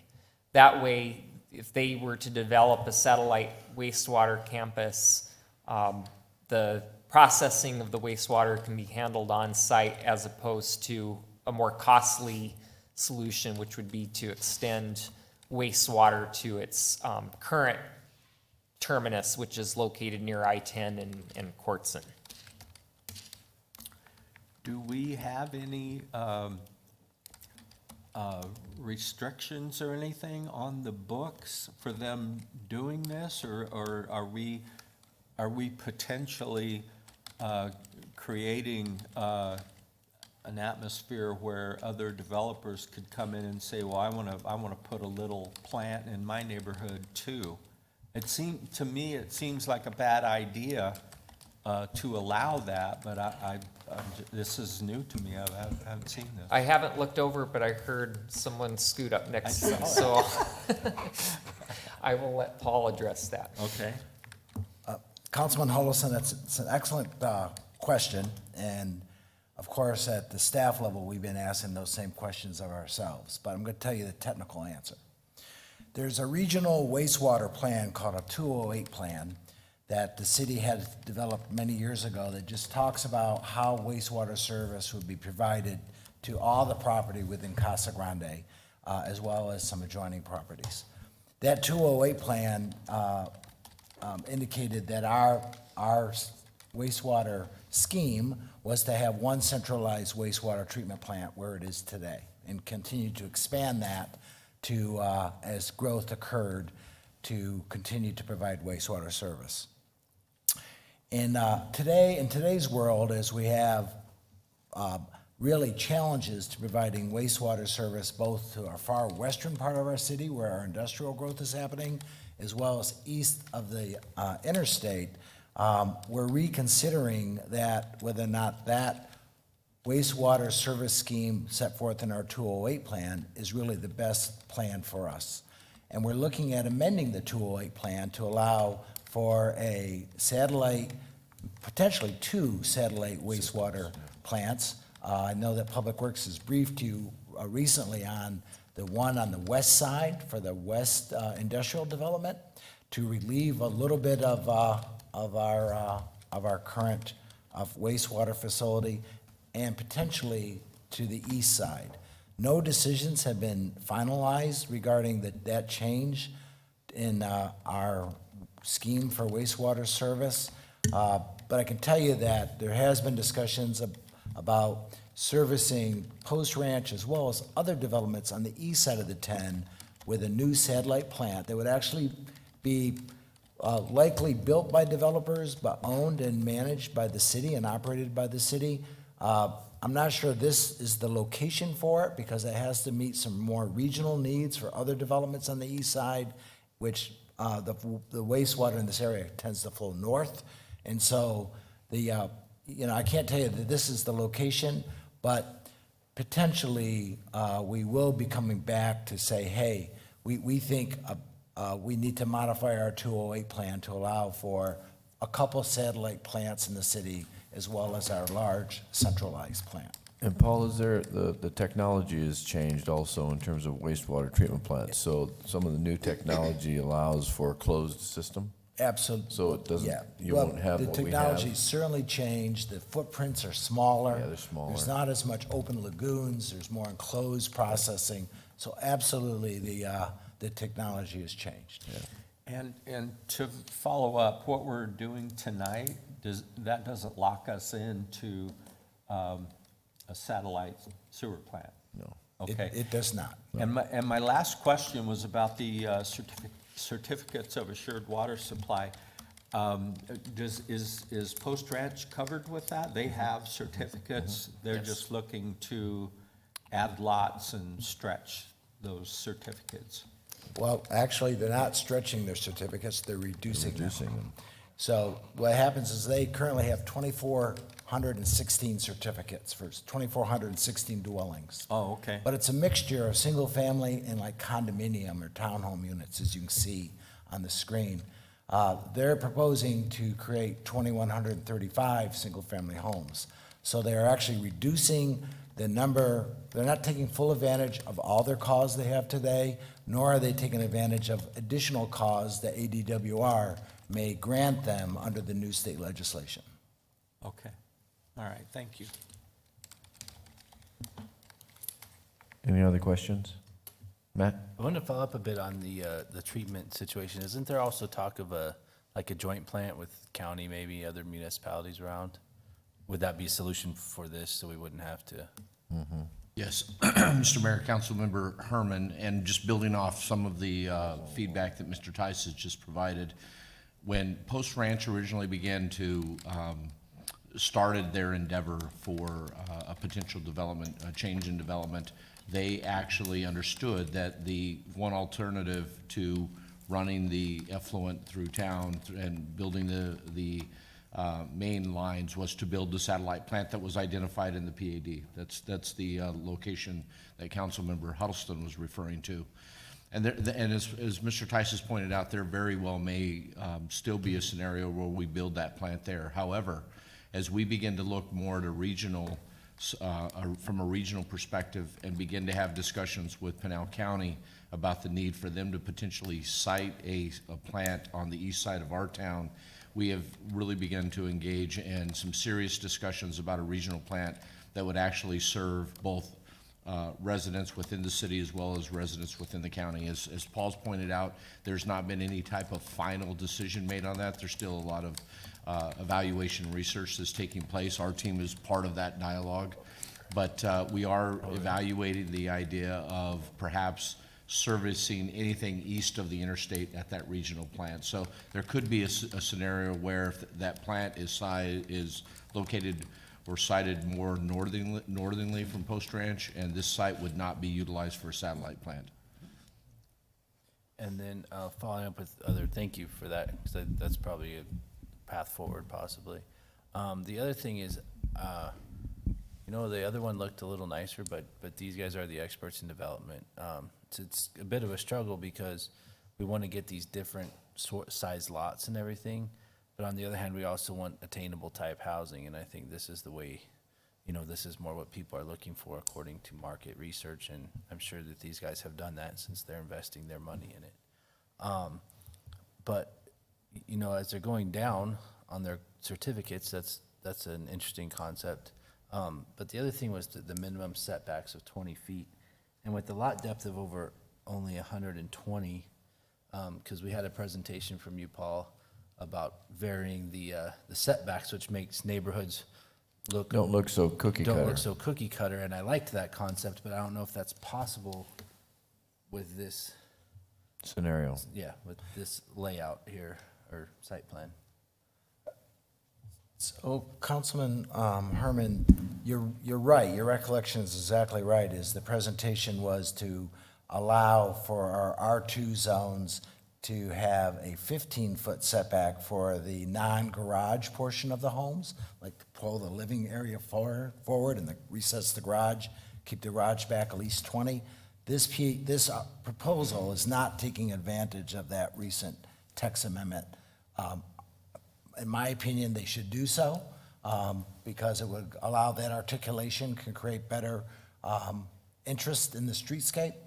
But their proposal is to have the minimum setback of 20. They could still recess the garage to 25 and still get the same articulation, but it would use more of the backyard to do so.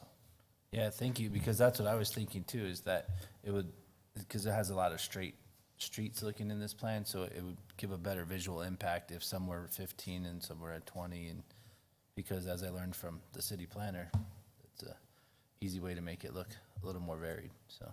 And I think it would give them more flexibility with floor plans and stuff too, or more living space. Jeff? Paul, this question may be for you rather than James. James mentioned there are 8 developments currently that are zoned for R2, correct? Correct. Were there any developments that requested R2 that we rejected? I cannot remember any. This is the first R2 proposal that we've had since the policy shift with council, the policy direction that we thought we heard, and the PAD amendment that we instituted. So Paul, could they keep this PAD and increase the number of lots? Yes. But what that would take, Mr. Mayor, is if you see the Central Park on this scheme, you can see that there's some what we'll call alley-loaded homes. And you may be familiar with those in Verrado. We call planners refer to those as new urbanist kind of design, where you have the homes have no front garages. The garages are loaded off the alley, which really improves your ability to do on-street parking and create lots that are as small as 3,500 or 4,000 square feet with good street interest. So actually, you can get smaller lots, single-family homes. It takes a little more unique design. It's probably a little more costly for the developer. But yes, there are ways of doing this as a PAD and getting at least the 2,400 lots and maybe probably more. Is the developer here? He is. His team is here. Pretty sure. Could we hear from them as to why they want to do this? For me, it's not making a lot of sense to lower your number of lots unless you have, some special design thoughts on how you want to develop it. I did see those ones in the middle that had the alley access, but that's just a few of the homes. It's not very Correct. many. Jason Hadley, 7507 East McDonald Drive, Suite 2, Scottsdale, Arizona, 85250. Mayor McFarland, council members, appreciate your time, appreciate the presentation, and I appreciate the thoughtful questions. So I'll start off the bat with where we started. We would prefer to not have the wastewater treatment plant where it's at. We just accommodated for that as we move through and work through the maturations of the 208 and where that will go. So hopefully it will not be on our site necessarily, but it'll be a more regional solution, which is preferred for everybody because it's more cost effective with economies of scale and how that'll come together. So that's kind of the first item. The second item, I believe we started to talk about that front setback. We would be happy to stip to a 15-foot front setback and change that as part of our zoning to livable with a 20-foot for there. In fact, I'm going to show you some imagery of exactly where we would like to go with that because that's really something that we believe in, and it's part of density with amenity is kind of what our whole purpose is of our presentation. We're very cognizant of the need for density, and we understand it. It's just we don't want everything to look the same. So that's really, I think, the council's concern. And it is for us as well. Okay. And so go ahead. I interrupted you. I'm sorry. No, that's okay. And then the other one that I'm going to hit on is I think there's a bit of a difference of opinion of where we're at with reducing density versus where we're at with capturing density. So one of the key market was brought up as we talk about market. So this plan is not reducing density based on single family detached per se, based on the original PAD to now. So what we're trying to capture is as many single family detached owned units that we can get in Casa Grande for employers and their employees. That's the goal. That was the mission from day one. Where we could, and staff is correct on, if we condoize or if we have attached units that are still within that realm, we could get more units over that. The market does not bear that. It hasn't for years in Casa Grande. It could for pockets of little elements here and there, but with market uncertainty as it always ebbs and flows. I entitled this property back in 2005. I did Valago before that.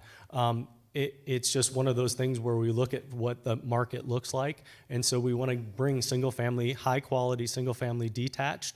It might be more dense, but it comes with a big amenity, and so that's really what the package is. So there's kind of a disparity in how that's presented, I think. So I won't bother you with all the back and forth. I think Jim's presentation was really solid on kind of the history and the difference between where we were at. So really what we're talking about is balancing that amenity and that 208 that we're talking about and being able to spread those costs from an infrastructure standpoint in a regional system. And one of the maps that's on your screen right now kind of shows that. So if you kind of look at the eastern side of, quote, phase 1 growth area, you can see Post Ranch outlined in yellow there. So we're kind of out there from that stage. There's our site as far as where other cause units are. The other thing about developing and trying to get as many single-family detached units as we can is there's only in blue right next to us. Those are the other ones with cause that have pre-plats, so it's a very limited amount. So the more that we can get in that detached realm is really where we were headed from. And again, from a regional sewer standpoint, being part of that east sewer expansion, that's that east-west difference that when we developed Velago and other properties at the time, it was always the 208 that's on the west side of I-10, and we'll pipe stuff to there, and that'll be the regional solution, even as we updated maps east-west and as that changes. So we're trying to be cognizant of that and kind of work with the city on that. So what are we really trying to get to? What we're trying to get to is a traditional neighborhood design that is a park district model. So when we talk about small density or smaller lots and 5 and 5 setbacks and trying to get continuity of neighborhood, what we're really talking about is also trying to amenitize that. And so what we've gone through, we talked about setbacks, so I'm not going to bore you with a lot of that. But really what we're looking at on this map in particular to kind of highlight it is, as Jim mentioned in his presentation, there's 23 neighborhoods with 26 different parks. So everything in yellow that we're highlighting is different parks. And each one of those parks is situated so that as you drive into your community, into your neighborhood, you're driving into a park in an open space. And each one of those entry features is a median separated landscaped roadway, so that as you're pulling into each one of those parks, as you come home at night from work, you're arriving to a park, right? So that's the goal. It's a real park district model. And this comes from, Paul, I think, mentioned Verado. So I'm one of the lucky few who was able to work on DC Ranch, the Verado design team, Marley Park design team, the Eastmark design team for parts of it. And so I've got a lot of experience in Park District and how we front and have eyes on green. And we brought those elements to this project. So we're not just coming in and saying, oh, we want a bunch of 45s and 50s. We're really creating a master plan community that is a little bit different in pattern because it's not your modified curve. It is more of a grid, but it comes with those parks that really anchor each neighborhood. So your walking distance from each park in here is about 5 to 10 minutes max. It's more like 5 because they're at the end of almost every block. And that's with that 20% open space. So again, I think Jim's presentation was perfect. It's got everything that a PAD would have in it for the most part, with the exception of 5 and 5 setbacks and those 45-foot wide lots. That's really the big difference. So these are examples of coming into each neighborhood. We just picked a few of them that would have shade ramadas, shade seating, play structures, shaded pathways, sand, play, grass. We're going through all the programming of all of these now. So you'd arrive to each one of these in each one of the neighborhoods that we're looking at. So each neighborhood has its focal park. Yeah, Velagos has some of those as well. Yeah, yep. That was a big part of that design element when we did that project as well. So it's a very similar component to that. We're just more of a grid instead of the curve that you have in Velago, the great big curve. The other thing that's unique about this property is turning the constraint into an opportunity. So we have an El Paso gas line, we have the Hohokam irrigation, and we have San Carlos irrigation.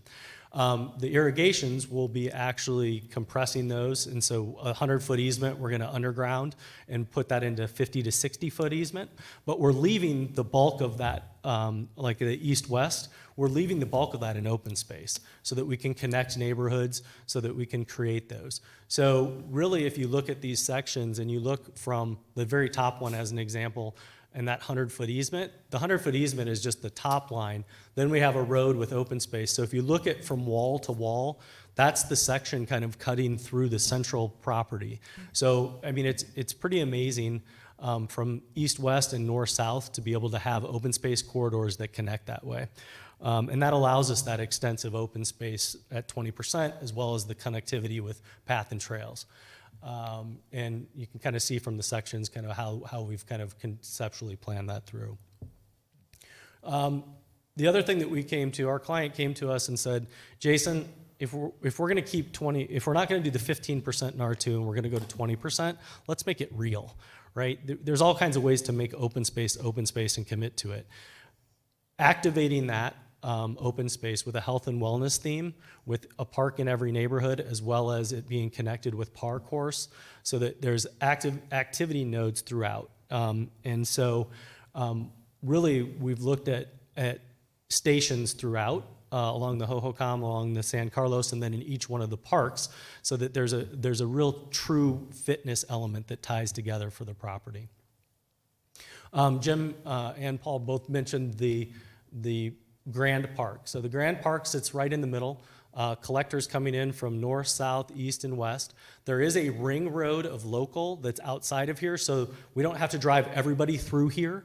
You can go to your neighborhood, since it's in quadrants, and pull off way before that and come into your neighborhood and into a park. Or we can go to our central amenity, which is our Grand Park. Right now it's programmed with a clubhouse, restroom facility, bocce bags, a pool facility, pickleball complex, basketball court, sport court, 4 different turf areas. We've created an auto court area for food trucks, so we can do events, and shaded seating throughout. We've got a splash pad in addition to the pool.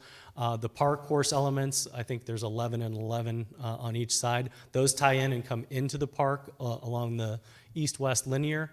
And then we also have parking all the way around it. So there's diagonal parking on the interior loop, so you can diagonal park there. And then because we've alley loaded the 36 or 7 lots that go around it, they don't have driveways backing, so there's no backing up, so you can parallel park along the outside of there. So creates parking and a real central amenity, really not seen in Casa Grande right now. And that's kind of our flagship, and we're very, very proud of that. And again, that's part of our kind of our 20% open space that we're looking at. So here's kind of the conceptual imagery of splash pad, pool, pickleball, for all you pickleball players, which seem to be growing by the day. Bocce, we have some life-size chess designed in multiple parks, as well as the big one, and shade. You know, we're in Arizona, so all of our shade components for tots and turf and all that good stuff. I'm also a huge fan of using trees for shade, shocking, but the placement of those, and so the lower right-hand corner has shade that we did in DC Ranch and Silverleaf, and some various Ramadas. The other Ramada is Verado, and then the top row is imagery of food court, of kind of trying to get food trucks for seasonal stuff, all within that kind of central amenity. So what does a park really look like with those 15-foot open front setbacks that we were talking about to livable, which we would like to stick to, frankly? So at Verado, here's what that park looks like, alley loaded with 45 and 50-foot wides that are staggered. So there's 50, 55, and 45s all in that plan view of the park. And then this is where that street scene really comes alive in that urban kind of design element. These are 2 stories. Again, lucky enough to kind of travel and look at why we look at verticality and those 2 steps up. In fact, we were working with the client at looking even raising those houses that are by the park a little bit more. It's interesting, you can bring the house closer and feel more comfortable when you get those. It's like a row home or a town home, and work through that kind of with grading. And then here's single stories. So these are all kind of elements that we would have kind of around the park. And then one of the things we've heard loud and clear is, what does a 45 or a 50 look like with 55s? We don't want cookie cutter any more than anybody else does, which is to say we don't. And so this is a Verado streetscape of a 50-foot wide product neighborhood with 5 and 5s. And again, I was going to actually ask to amend to get a 15-foot front to livable as part of this entitlement, because this is what it gets us. It's hard to argue with a street like this. And those are small lots and smaller houses. And again, that's kind of what we're looking for, is that street tree program. And with the stipulations that were added by staff that we actually wholeheartedly agreed with to meet some of the PAD standards, the streetscape, the front yard landscape, and all those things will need to be met as part of this. And we're happy to accommodate that. This is a Barley Park picture, more of the same. 45-foot wide lots on open space translates to a street scene that looks like this. Anything but cookie cutter, and that's alley loaded. Eastmark, again, an entry coming into a park. These are to the right are 45s and 50s. And we actually just took these because one of the things, I had my son actually works for me. I don't recommend that for everybody. But I had him go out to Eastmark and shoot this neighborhood actually last week, because one of the things we like to talk about a lot is parking. Where does parking go, right? So these are 50-foot wide lots that they've even taken architecturally because they bring it forward. They have some side entries, and you know, you can see the street scene. There's parking. It's parkable. It's workable. And we also work through those designs. As I look down there, I can't even see houses, right? So it can be done, and it can be done well, and we're looking to do that in Casa Grande. Another example is Queen Creek Station, which is also right there. Again, entries into open space. You see trees, not necessarily houses, and still working with those product types as we kind of work through different street scenes. And then these are entries, and you can kind of see as you kind of move into entries. I apologize for the lighting on some of them. But, you know, coming into park space, and that's how every neighborhood within Post Ranch is designed currently. So those are kind of the big overview things that we were talking about. I hope that touches on things. I didn't want to take a lot of your time to do that, but wanted to make sure that you were being heard and we were answering them. Also, comprehensive theme. So as part of a master plan community, we are a square mile. We are kind of an island onto ourselves since we're surrounded by arterials, and we have 20-foot kind of open space buffers all around us. We heard a lot about fabric and how that fits into the fabric of Casa Grande. But yet we want to be unique, right? So we've kind of got a dichotomy there. I think what Post Ranch allows us is a really unique residential master plan community that's highly amenitized with open space, and it fits in with the fabric overall. It's its own section of land, and it will be a master plan community within that. The way Valago's different than McCartney Center is different than, but they all kind of weave together because of the open space and the quality of development, even though they're very different communities right next to each other, right? So comprehensive theme, and we're working through kind of those elements. So that kind of gives us kind of an overview of where we're headed with theme and amenity. And with that, I'll answer any other questions you might have. Yes, Councilman Hall. Go ahead, Bob.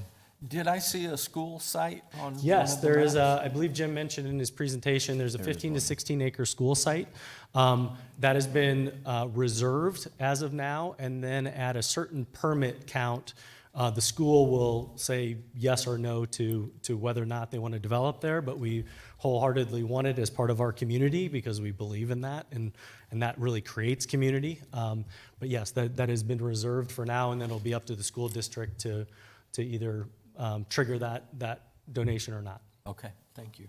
You're welcome. Matt?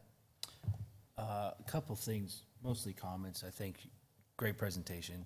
Thank you. Looks a lot better with the street view than just the view of all the little square lots. So Yeah, that helped me yeah. a lot.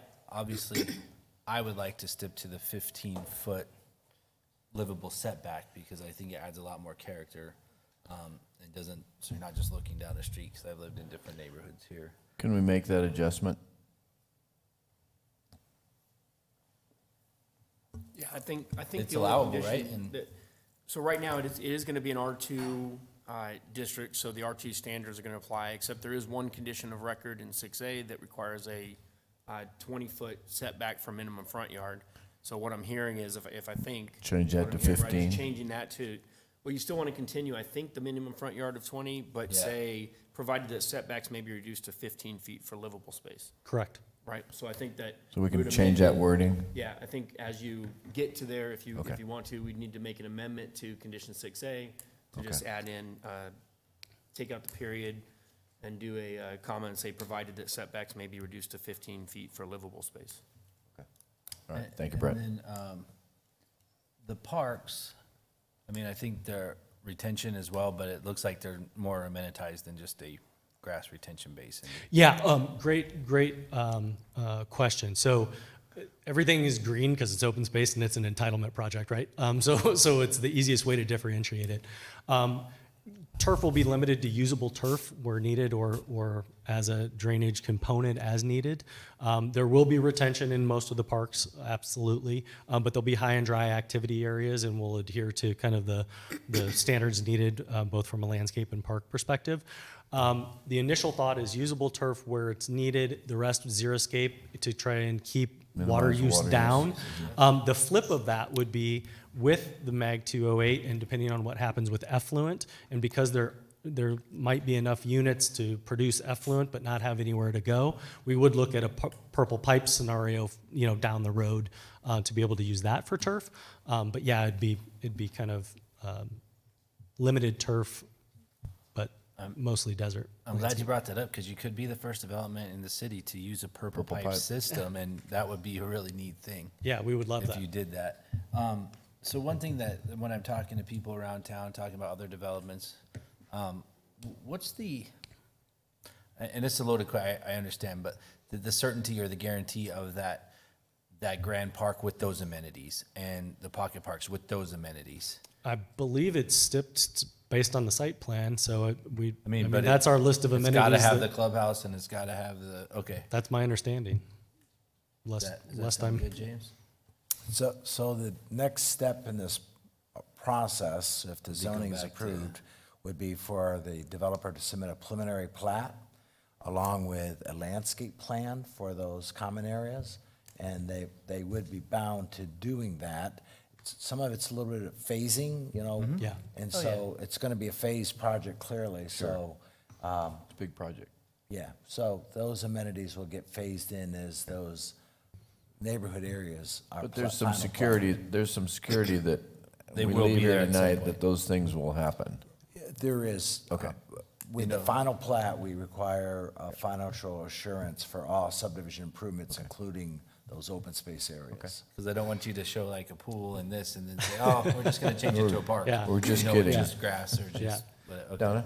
No, I just want to thank Jason because I had the opportunity to meet with you all, and you answered a lot of my questions. And I think, like you said, Matt, looking at those pictures is a lot different from looking at just the lot sizes. So I don't have any more questions, but thank you for the Yeah, presentation. and Paul had done a lot of work on some changes, this 15 setback livable space, so that we had variances in fronts, right? It's not just, you can look down the street and see the front of every house. Yeah, absolutely.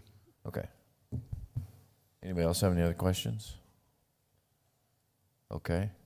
Well, this is a public hearing, so I'm going to open the floor to the public.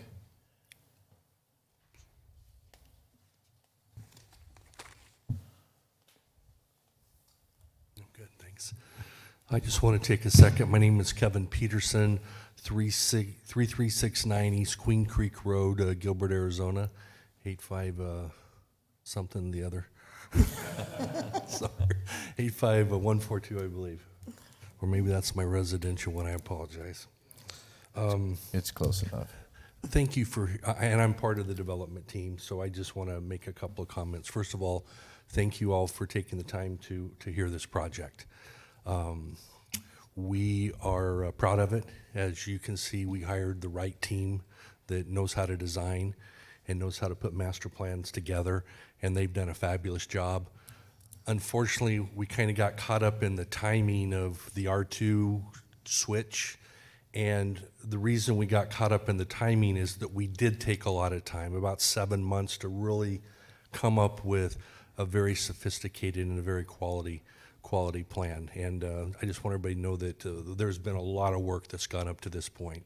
But the most important thing I want to clarify, because I think there was a little bit of a misunderstanding in the communication tonight, dealing with the cause units. True, Post Ranch has cause units for about 2,400 units. Under the existing old plan, there was just over 1,600 single-family units. And as we all know, the multifamily units under Arizona Water don't technically require the cause units. So we are not decreasing our use of cause units. We're actually increasing to take advantage as much as we possibly can of those cause units and not losing them. And so we're going from around the 1,600 number up to about the 2,100 unit number. So I think there was some confusion, and we may be going down trying to take advantage of the cause units, but the reality is we are substantially coming up to take advantage of the cause units, which are so valuable for the town and also for developers that we don't want to use, or that we do not want to lose. So we're proud of this project, and we are hopeful and appreciative of the support that you could hopefully give us here in a few minutes. Are there any questions of me at this time? Thank you. Thank you. Thank you. The public hearing is open. Is there anyone else here that would like to speak?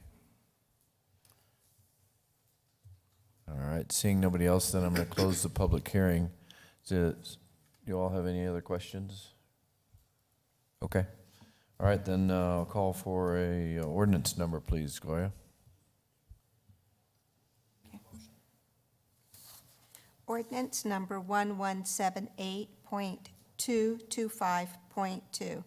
An ordinance of the council of the city of Casa Grande, Arizona, amending zoning ordinance 1178 and its subsequent amendments by changing the zoning from post-ranch planned area development to single-family residential on property located generally near the southwest corner of Talltech Buttes and Florence Boulevard, Casa Grande, Arizona.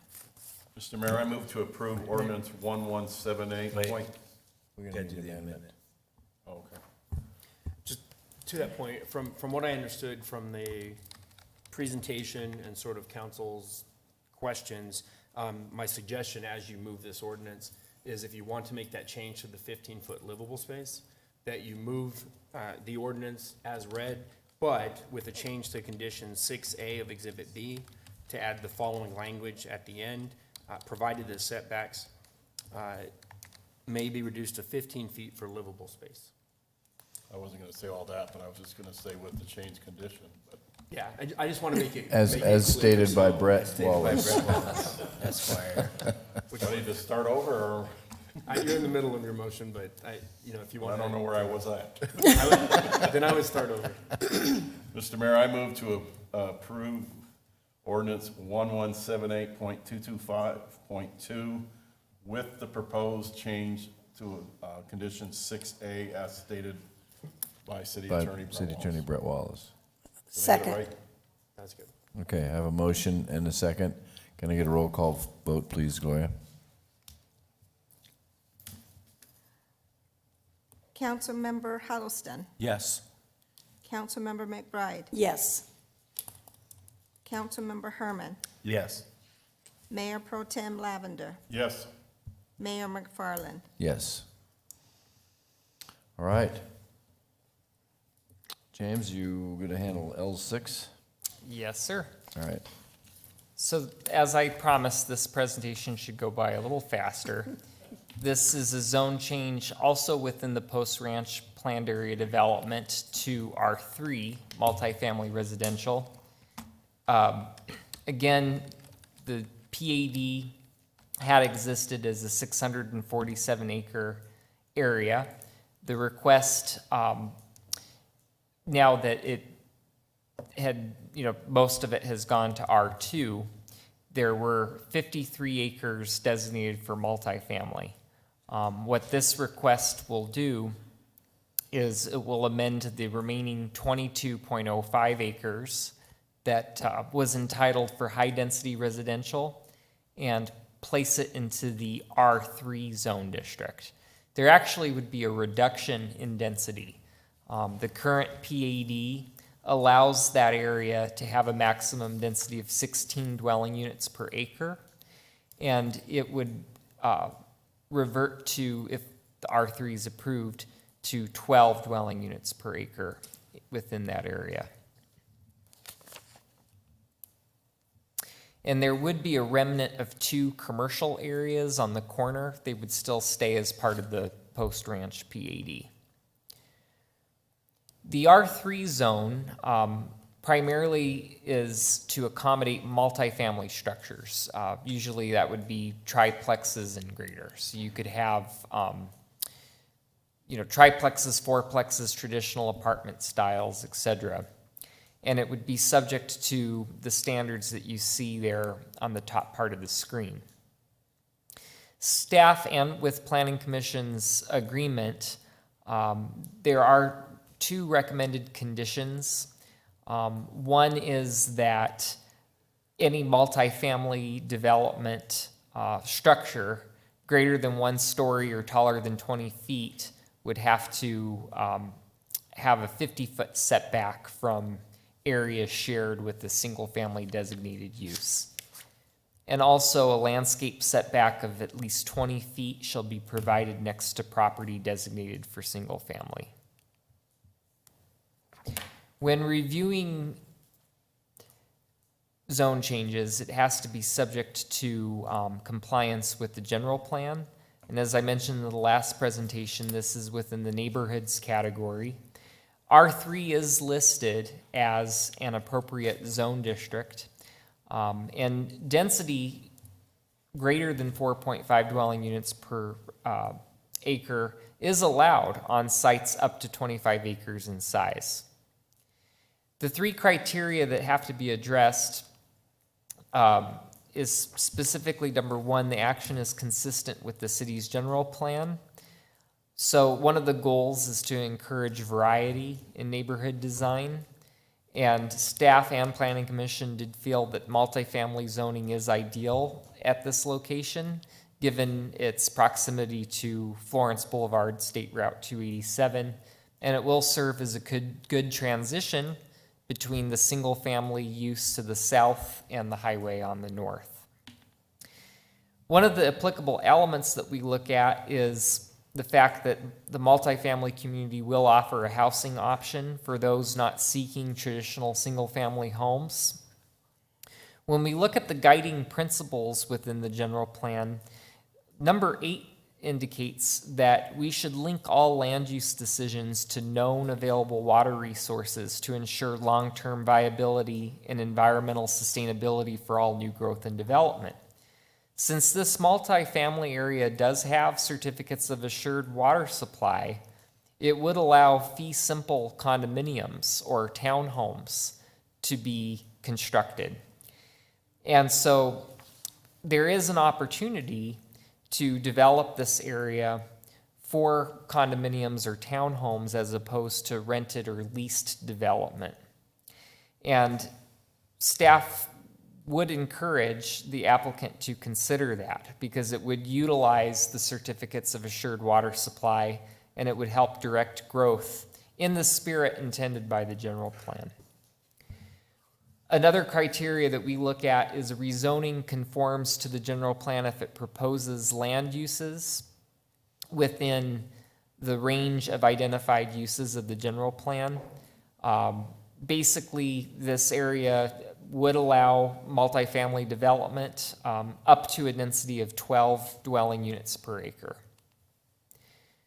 The proposed zone change is considered necessary and proper at this time to meet the land use needs of the residents of the city.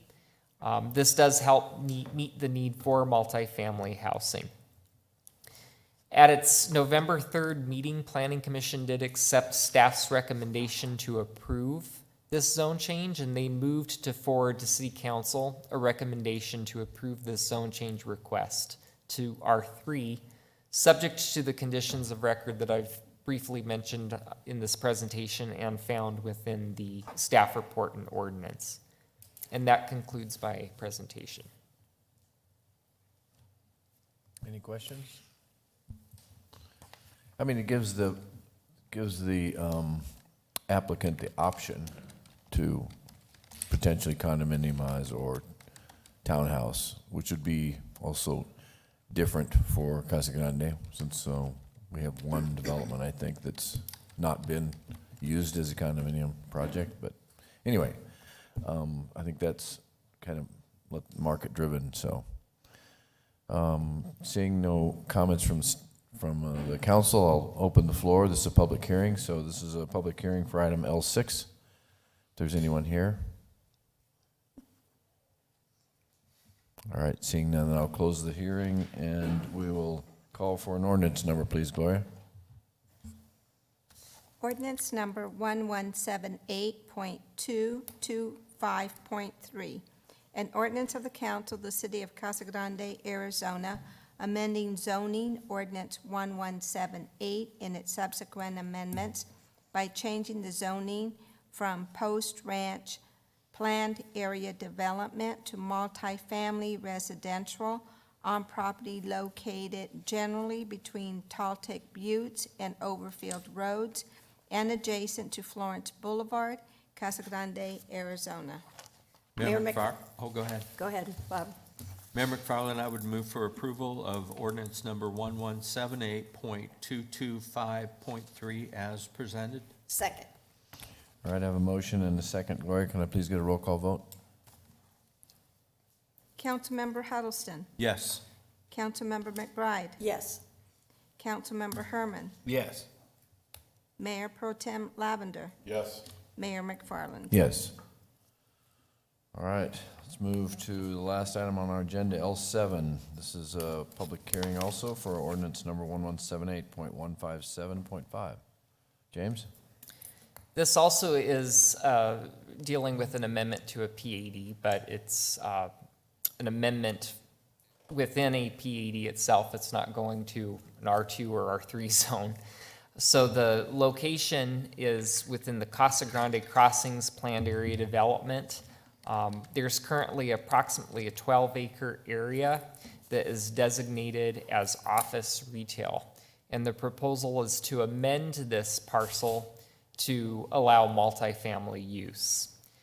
Part of the amendment would also relabel or reclassify the parcel so that the areas identified in blue would be able to be used as standalone parcels for well site uses, which Arizona Water Company has plans to operate well sites upon. In October, Planning Commission did consider a major site plan for this site for a 270-unit apartment complex, and they did approve the site plan subject to City Council's approval of the PAD amendment. And I provided an excerpt of this site plan so that you could see what's proposed. 8 three-story buildings that are 40 feet in height are to be situated on this lot. Out of the 270 units, actually the majority are 2-bedroom, but followed by 121 bedroom units, as well as 21 3-bedroom units. When looking at amendments to PADs, it's subject to meeting the criteria on the screen and discussed in greater detail in your staff report. I want to specifically talk about a couple of these items. The first is relationship to the plan to conditions both on and off the property. So should this site be amended to allow multifamily development, it's well situated based on what's surrounding it. Commercial is designated on the property to the north, as well as office uses to the south. The area to the west is the most sensitive. It's designated for single-family development. But when looking at the fact that Camino Mercado provides 84 feet in right-of-way, and there's a combined nearly 40 feet of landscaping on both sides of the road based on the imposed development standards, there's also 44 feet in combined building setbacks, which results in over 140 feet of minimum building separation. So staff as well as planning commission was comfortable with the amendment considering this separation distance. Also, there's a planned linear trail along the eastern edge of the Casa Grande Crossings PAD with a planned linkage from the apartment complex to this eventual regional trail. So that furthers really good design in terms of connecting this plan with a future condition off the property. With regard to conformance to the city's general plan, this sits within the commerce and business category. Commerce and business does allow multifamily development up to a density of 45 dwelling units per acre. The proposed density on this site would be about 22 dwelling units per acre. And staff and planning commission felt that multifamily development is a good transitional land use between Interstate 10, which exists to the east, and the planned single-family neighborhood to the west. And I should clarify, since we're on the topic of certificates of assured water supply, that single-family area does have certificates, so it is likely to develop for single-family on the west side of Camino Mercado. With regard to conformance to zoning, the applicant is asking for some deviations to the PAD residential design standards for multifamily development. The requirement is to provide a 15-foot buffer along all of the perimeter of the site. And you can see the areas identified in red, they're proposing a 7-foot buffer as opposed to 15. Staff and planning commission were comfortable with this proposed deviation for a couple of reasons. If you notice, the other parts of the perimeter well exceed 15 feet. So there's kind of a balance there going on. And in the specific areas where it's only 7 is due to some factors that really won't cause a result of a harsh impact on the surrounding properties. To the south is the well site access road, so that buffer really isn't serving to protect this site from another use or vice versa. And then the planned hotel site towards the northeast corner is programmed with its own buffering.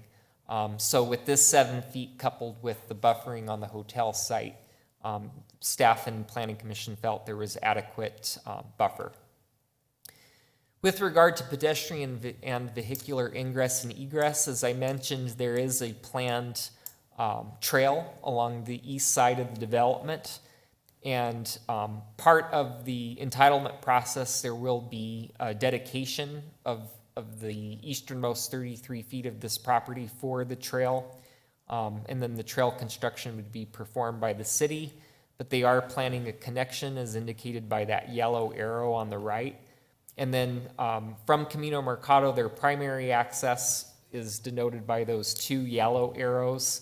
There will be emergency access between this site and the hotel site as indicated by the red arrow. At its October 6th meeting, Planning Commission did accept staff's recommendation and moved at a motion of 6-0 to forward to City Council a recommendation to approve this amendment to the PAD, subject to one condition, and that has to deal with the planned trail in lieu of right-of-way dedication as currently required by the Casa Grande Crossings PAD. The existing 33-foot roadway easement for Cox Road shall be used for public trail purposes. And that concludes the presentation. Questions from council? Okay. All right, this is a public hearing, so I'll open the public hearing. Is there anybody here who would like to speak on item L7? All right, seeing none, I'm going to close the public hearing, and I'll call for an ordinance number, please. Gloria? Ordinance number 1178.157.5. An ordinance of the council of the city of Casa Grande, Arizona, approving a major amendment to Casa Grande Crossings planned area development adopted for property generally located at the southwest corner of Florence Boulevard and Interstate 10, Casa Grande, Arizona. Mayor McFarland, I move approval of ordinance number 1178.157.5 as presented. Second. All right, I have a motion and a second. Gloria, can I please get a roll call vote? Councilmember Huddleston. Yes. Councilmember McBride. Yes. Councilmember Herman. Yes. Mayor Pro Tem Lavender. Yes. Mayor McFarland. Yes. All right, that concludes most of tonight's business. What's left is our reports. Bob, you want to go first? Just a Merry Christmas and Happy New Year to everybody. That's all. Mr. Lavender?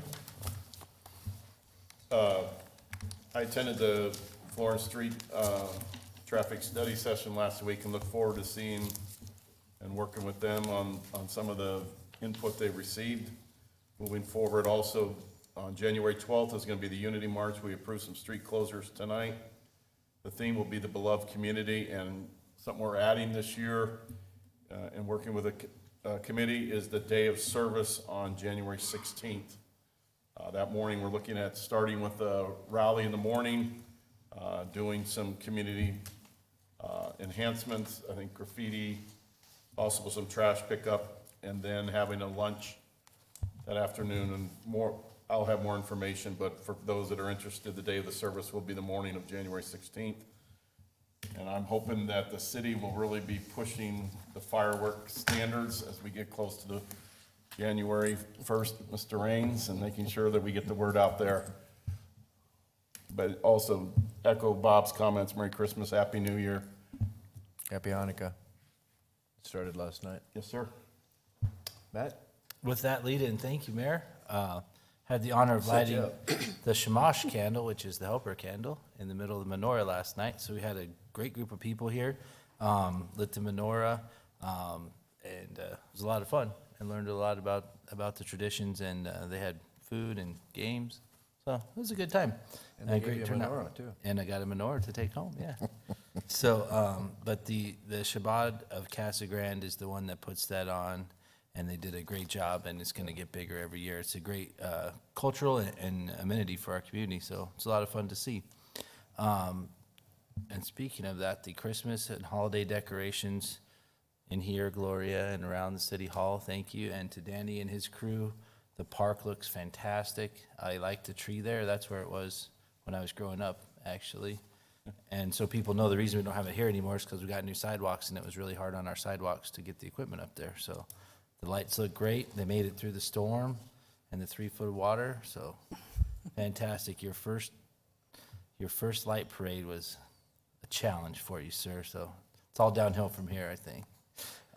So Merry Christmas and Happy New Year. I got to ring the bell for the Salvation Army, and it's a great way to see our community and how much people care. And the neatest thing, I've said it before, is that a lot of the parents give the money to their kids to put into the bucket, so they're instilling those values generationally. So it's a lot of fun, and from every quarter penny to $1, $20 bill, it all helps, and it's a great organization. So I just love seeing our community participate like that.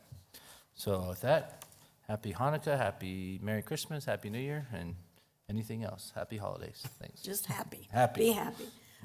Let me just start off, condolences to Councilman Edwards' family for their loss.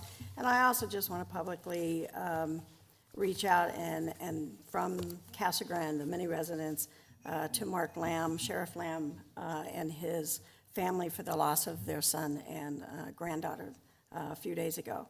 On a lighter note, hats off to the fire department. They did a great event at Station 501, had Santa there all morning, and it was just there was a line all morning long, so that was great. Public Safety Foundation dinner was Friday night. As always, they do a great service. I want to ditto on what Matt said. Danny, the Community Services Department went all out this year, and I think this weekend you finished coming up on all the activities. There were so many activities. It's like I couldn't get to all of them, but seeing people in the park at night and taking their pictures and things like that, it was it was really a great time for them, so thank you. And I know it took a lot from other departments to help put the decorations up and things like that, so thank you. I rang the bell too, and tomorrow morning for the Salvation Army, I have 12 volunteers going, and we're going to be packing up the toys and getting them ready to go out to the kids, so All right. Merry Christmas to everyone. Thank you, Donna. Just a big shout out to a couple of ribbon cuttings we did this past week. Mission Heights has an expansion on their school. They're going to add another ability to handle another 100 students. So, and it is an A-plus school in Casa Grande, so congratulations to them. And then we also did the ribbon cutting at the new Scooters Coffee drive-through. So had one of their iced caramel coffees. It was really good. So, and then just a reminder, keep an eye out for the new website, the city's website, probably around the first week or so of February, second week. Keep an eye out for that, and if you haven't opted into the city's site to get notifications, please do so. Then you'll know when the new website's on. There's also a new app that's going to be called Civic Ready that will allow us to push messages out to all of our citizens. So a good way to keep up on what's going on with the city. You have to opt in, though. You have to ask and give permission for us to send you these notifications, but it can be sent either text or email or even a phone call. So we're gonna kind of pick up on that communication ability and make sure we get everybody communicated to. That's probably about all I've got. It's probably enough, and pretty good evening tonight. But I want to thank everybody for being here. Again, I'll echo everybody else's sentiments. Merry Christmas, Happy Hanukkah, and Happy New Year. We'll see you next year.